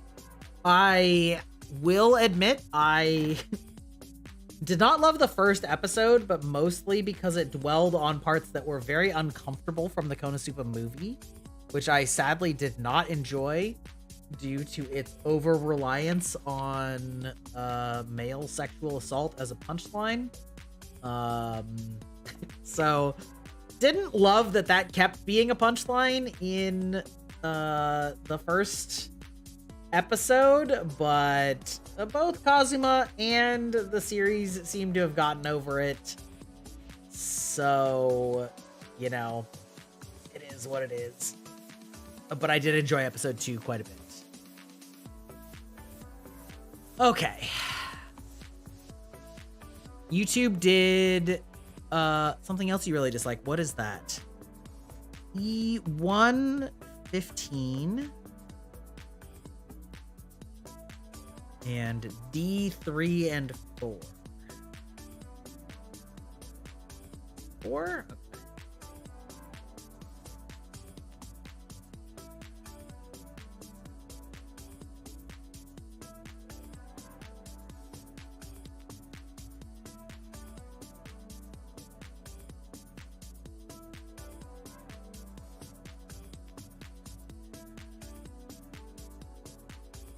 E3 and 4. Now I gotta check. Yeah, okay. And then E115. Is this E1? No, that's this E1? No, that's C. All right, where's E? Ah, E1. There we go. E115. Huh?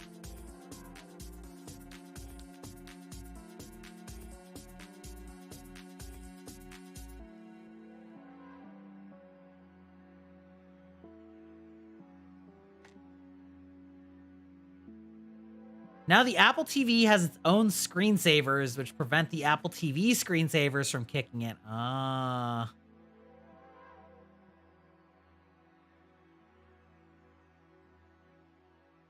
Okay. So this goes like this.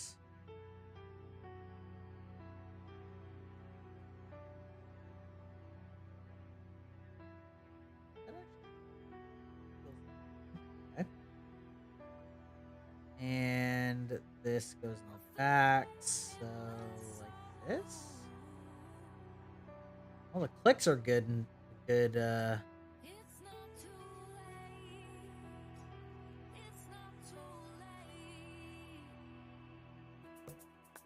Ah. Pretty satisfying there. Then E2, 15.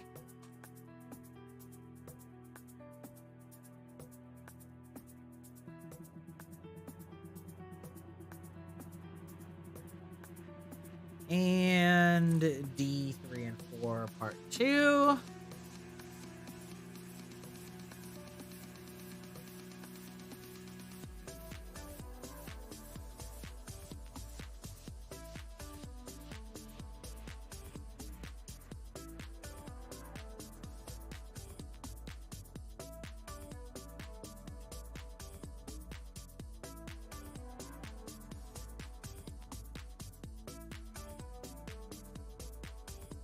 Okay. Same thing over here.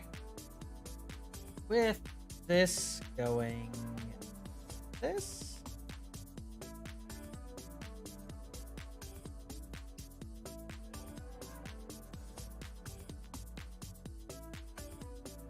And both of these going into this.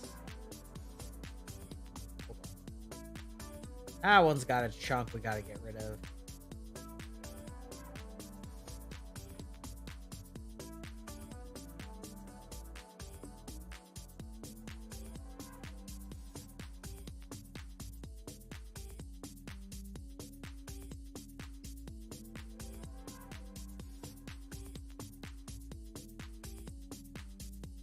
Ooh, yeah, that's a big chunk too.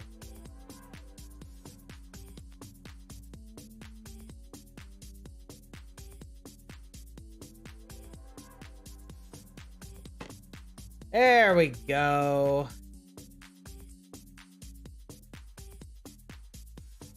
Beautiful.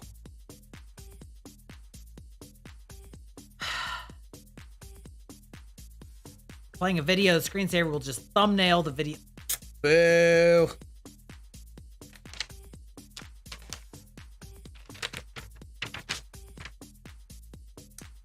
All right, we're in the end game now, baby. All right, E1, 10, and 11.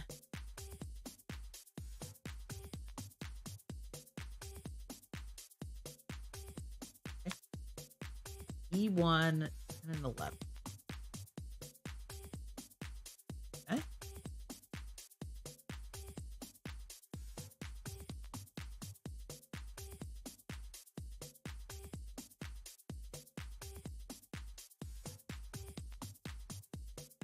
And 11.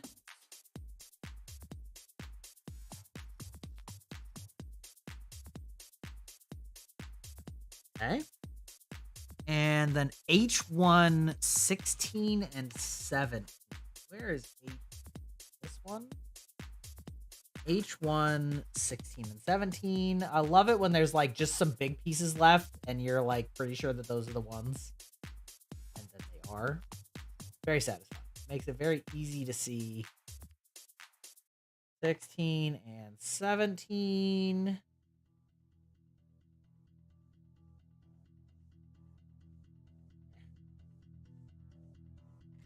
Once again, doing things I tell you not to do. Which is to remove these from the sprues when they are without clippers, but they were just annoying. Just annoying, you know? Hydrate! Oh my god, making me take care of myself again.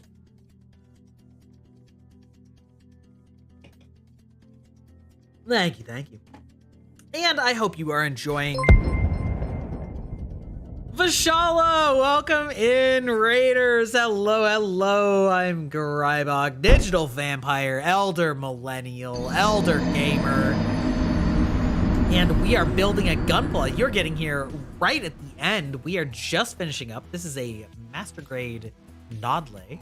And welcome in. How are you doing this evening? And I see that you were playing Stardew Valley. Was that on the newest patch, or were you starting fresh?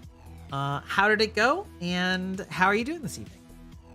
We are doing one of these And yeah, that. Yeah. And then these, like, we just clip on like this, right? So we just attach these together, and we clean them up a little bit with my iron thumbnails. And oh yeah, look at that. Look at that range of motion, baby. Oh, you love to see it. Oh, yeah. Fuck yes. Fuck yes. That's right. Newest patch. It's my first ever playthrough of Stardew Valley. Holy shit. Let's go. Let's go. Dude, that is Stardew Valley. Okay, we're back on my Stardew Valley kick.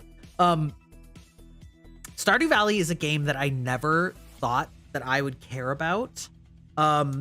I had really never played any farming sims, and they just seemed like the most boring thing ever.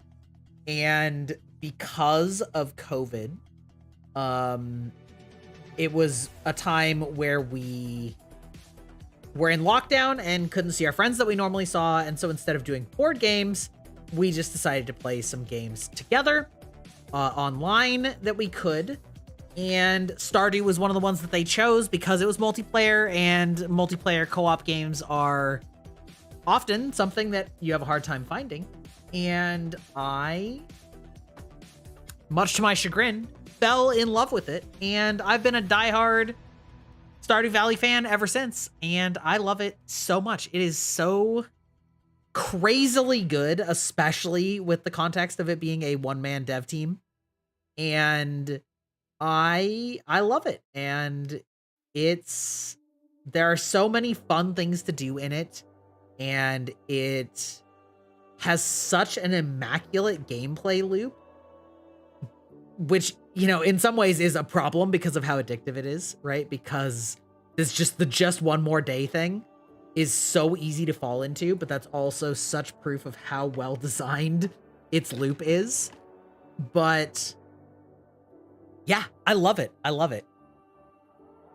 Yeah, it's crazy. It's a one-person dev team, and like it is, sure, you know, it is based on the same general you know, the same general principles as other games that came before it, in terms of what are those games called? The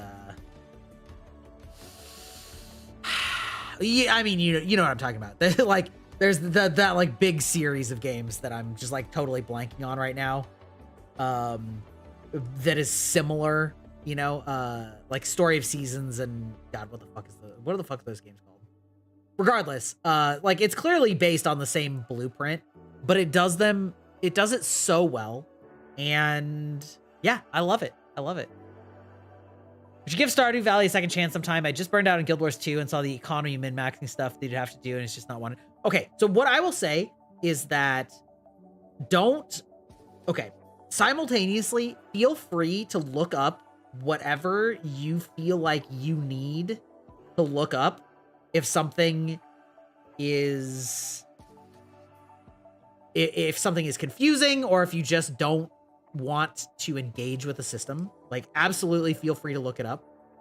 At the same time, it's got to be this way, right? At the same time, no, this one fits much better on the. Must be. Hold on. Not me just like literally putting the same piece together. Why does this one fit so much better?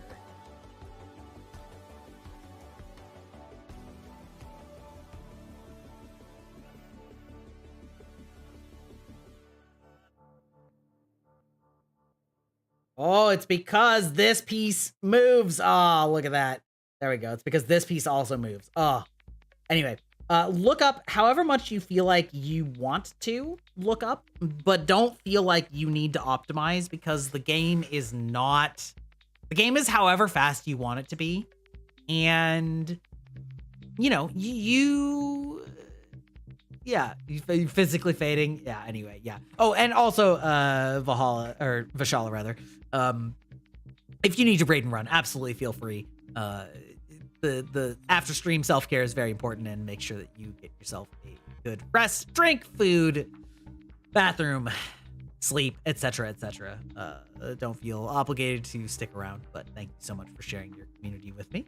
And yeah, it's like there are a lot of ways to optimize your economics in that game, but at the same time, if you're worried about it, then just try to just like not. It's not that important. And it's, yeah, it just, a lot of things are rewarding at whatever pace you want to do. And you can, I plan to stick around for a few. This is one of the ways to unwind. Oh, perfect. Yeah, what type of farm are you doing mostly? Are you doing like livestock? Are you doing crops? Are you doing fishing? Are you doing mining? Are you doing some of all? I typically skimp out on livestock, but I know some people absolutely love livestock. So, which, you know, is a hallmark of a good game.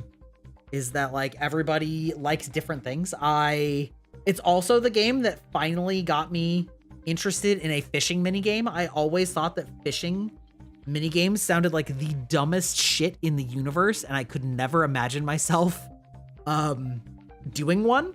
And I just enjoyed it in Stardew Valley, and I enjoyed the money that it brought in, and I enjoyed the skill aspect of it. And it was kind of satisfying to just like fish my way to wealth, you know? But I also know some people that hate it with a bitter passion. Some of all, but least of all livestock. I only have one chicken right now. Ironically, I can picture Stardew's chicken sprite pretty clearly. Yeah. Yeah, fair. I tend to avoid livestock. And let's see. So this, wait. Yeah.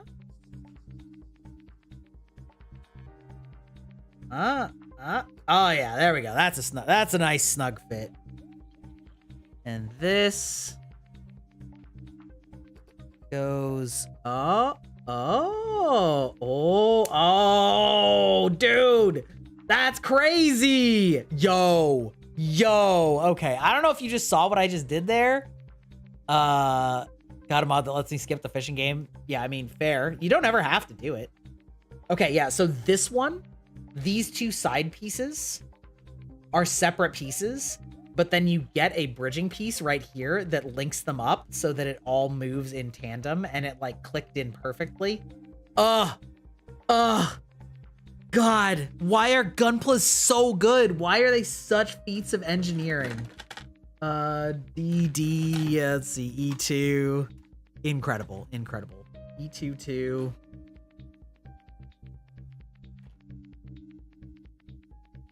Amazing, immaculate. Also, Opt, were you playing on a controller or a PC? E2-2 and E2-16.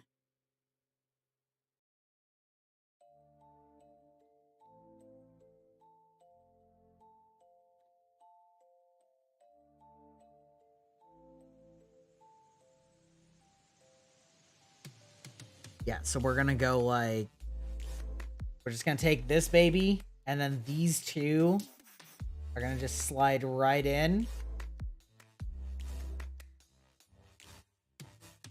He says, as it doesn't quite click in perfectly. There we go.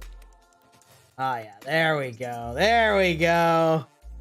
Ain't that the shit? All right.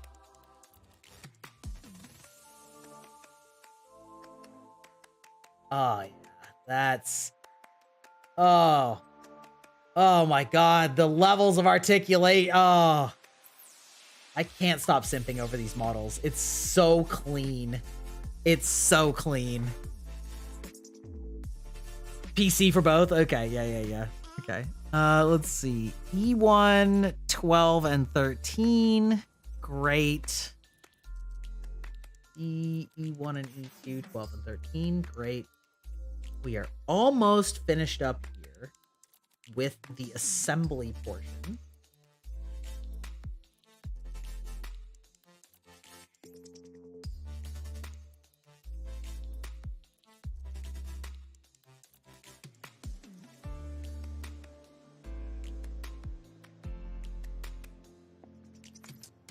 Okay, so then this goes like... these are actually kind of hard to pick up. Hello? All right.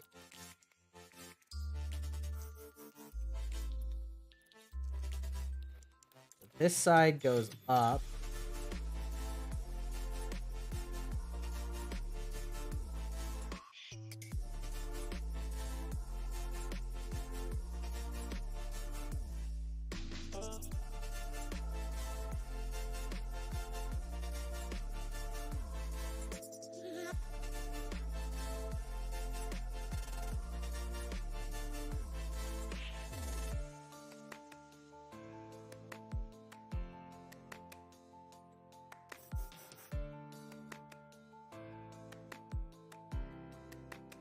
Oh, wait. There's two troughs.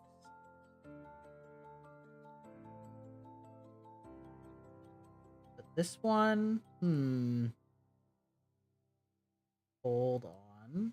Now let me make sure that I'm 12 and 13. I guess I could also try reversing them, see if I did that wrong. This? Oh, yeah, okay. All right, so this is one of those ones that looks like it's symmetrical, but isn't. Okay, there we go. All right, 12 and 13, and then a foot piece goes in just like this. Oh, yeah. Oh, yeah, there we go. God, the levels of articulation. Absolutely insane. Love to see it. Actually, I had a passing thought today about occasionally doing a hand cam of me making chainmail. Have to get the setup for that. Hell yeah. Hell yeah. That would be super sweet. It's pretty much, yeah, I mean, I just this is a webcam that I used to use for VTubing before I started using an iPhone. So I basically just repurposed it as a hand cam. It's a little, you know, there's a little scuff, obviously. 12, so that's gonna go, this one goes on this side. Okay, perfect.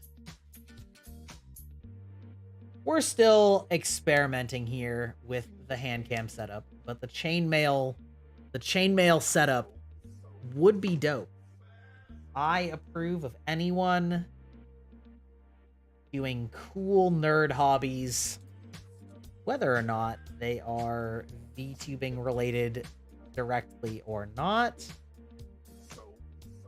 Boop, boop, boop, boop, boop. And then these go into here.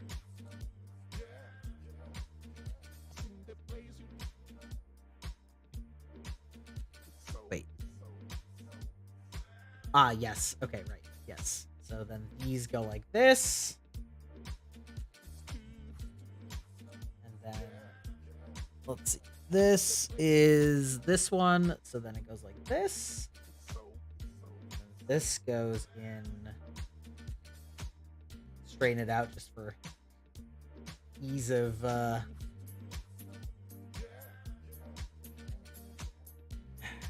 that, this, and then right in here.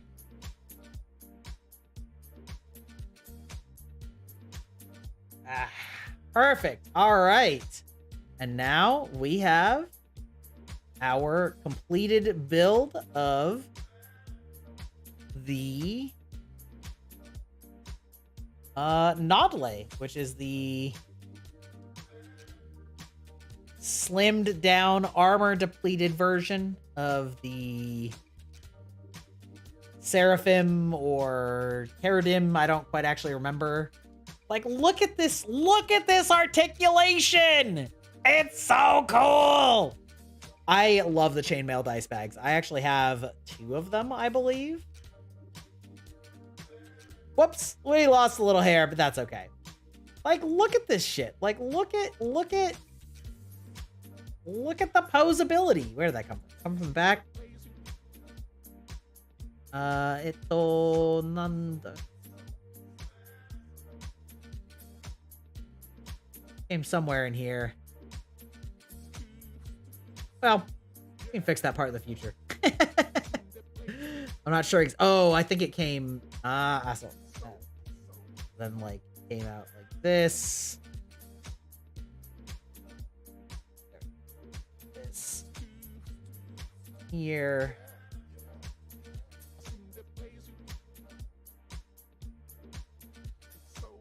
There we go. There we go. Okay. And it should be able to stand and pose in many different orientations. But for now, it's just going to stand facing straight up. How do you think you're going to pose it on my shelf? I don't know. I don't know. Good question. Good question. What time is it? It's 9:38. We are getting towards the end here, but I want to see if I can show off on camera just a little bit panel lining, which is pretty fun, but I am a little worried about how it'll look. So we're gonna just do an experiment here. I'm gonna pull this over so that I can see it. And windowed projector, we'll get this over here. Okay. Yeah, that'll probably work. All right.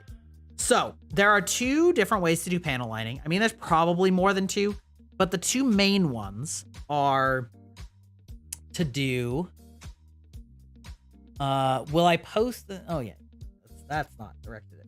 So the 2 main ones are to use a marker where you basically just you just draw it, or to use a liquid like I'm about to do. And the thing that's cool about the liquid is the capillary effect. And what you should see is as I put it down, it will just follow the groove on its own.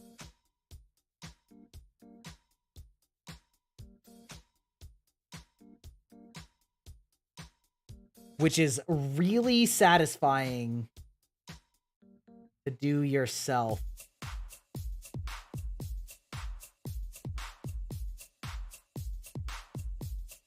I think that showed up pretty well. Yeah. Yeah. And so then this step makes a huge difference in how much contrast these bad boys have. If you just go in and panel line on any cracks or surfaces, because that leg looks a lot more defined. Oh yeah, no, you can post a link here. That's fine. Don't worry about it. That's fine. I appreciate your thought.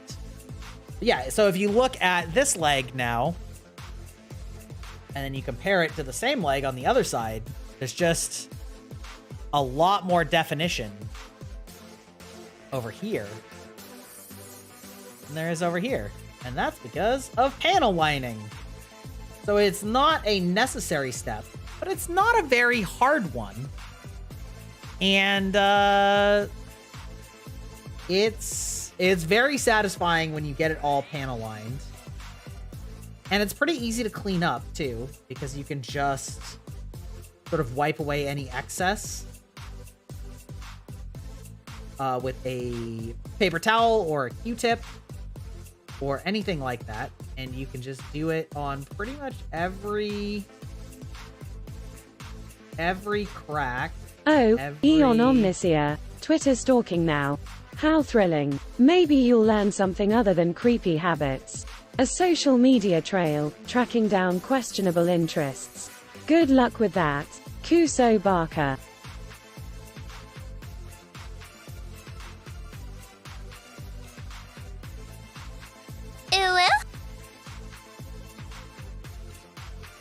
I feel like that was, the Hex Baka? Yeah, there you go.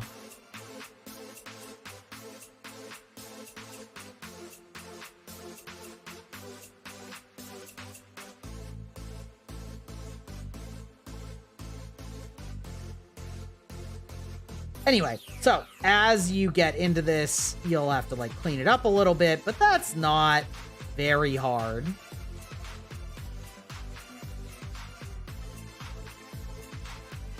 And the positives are quite nice.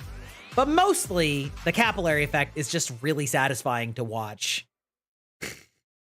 It's just really satisfying to watch the liquid like seep along all of the crack lines and just flow nice and smoothly when you just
anyway, that is how that works. And it's very fun.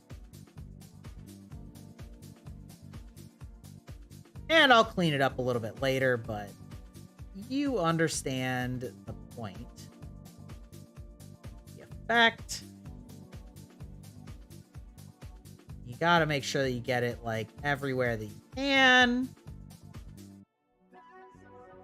It really nicely adds. Oh, that's satisfying. Damn. Watching it go all through that ankle bit. Oh. Let's see if we can like. Yeah, there we go. Do like one of these.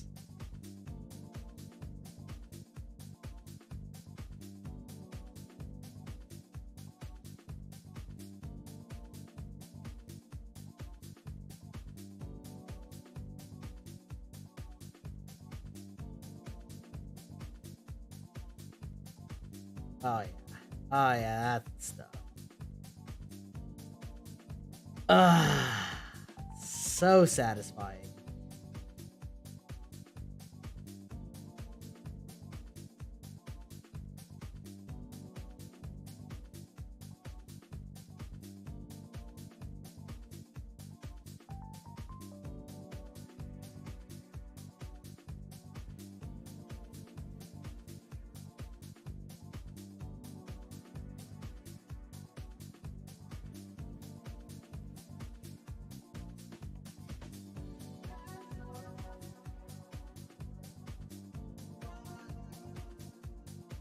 Yes, that is exactly right.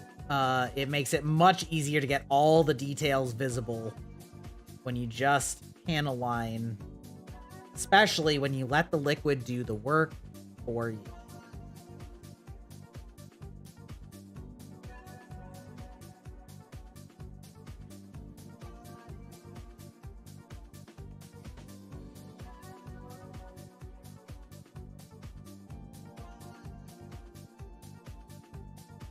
Yeah. Anyway, that is how panel lining works. I'm not going to do the whole thing here on stream, but it is pretty sick, and I still need to look into getting the LED kit for it, because I think it would be fairly easy to swap in the LED kit. And yeah, but there we go. That is my master grade Nadleeh. It can be posed in so many different orientations. And yeah, it looks a lot better once you panel lined it to bring out all those little fine details in all the white armor. So I will be doing that eventually. But for now, that's that. And we're going to start looking for somebody to raid because I have to be up early in the morning for Overwatch practice. Yeah, there's an LED that basically lights up the chest green part that can exchange out from the back.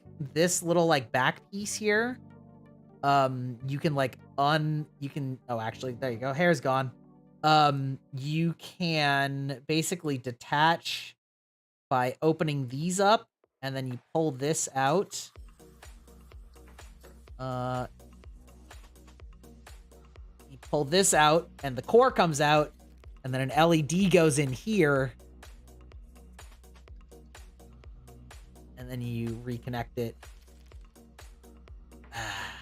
It's incredibly satisfying. Whoops. All right. Well, I was manhandling it a little bit too much.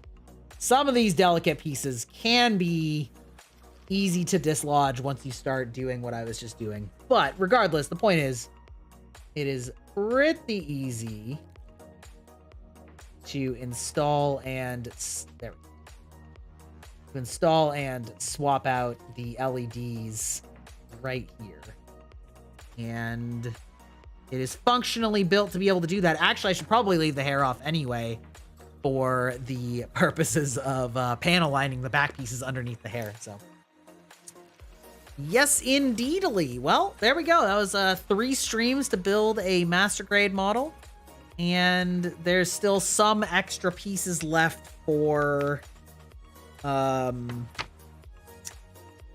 weapons. Yes, I can still build the weapons, which I haven't done, but you know, we're getting towards the end.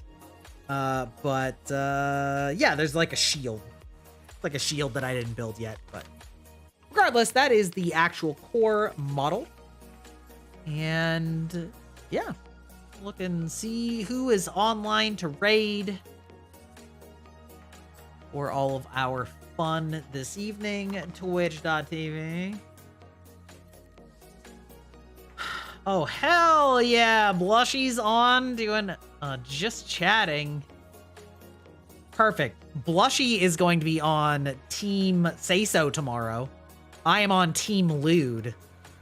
Fate should have it. We did not choose our team names. So anyway, make sure that you go and give her a check out. I have known Blushy since we were together on Alara's stream. She is awesome. Very cool person. Very chill. And I'm gonna beat her team to a pulp tomorrow. Good night. I hope you enjoyed us talking about all sorts of random shit and, you know, building Gundams. So if you enjoy this type of content, I will hopefully have time to do a perfect grade in the future, which is even more powerful. And there you go. Thanks for hanging out. Have a good weekend, everybody. Bye-bye.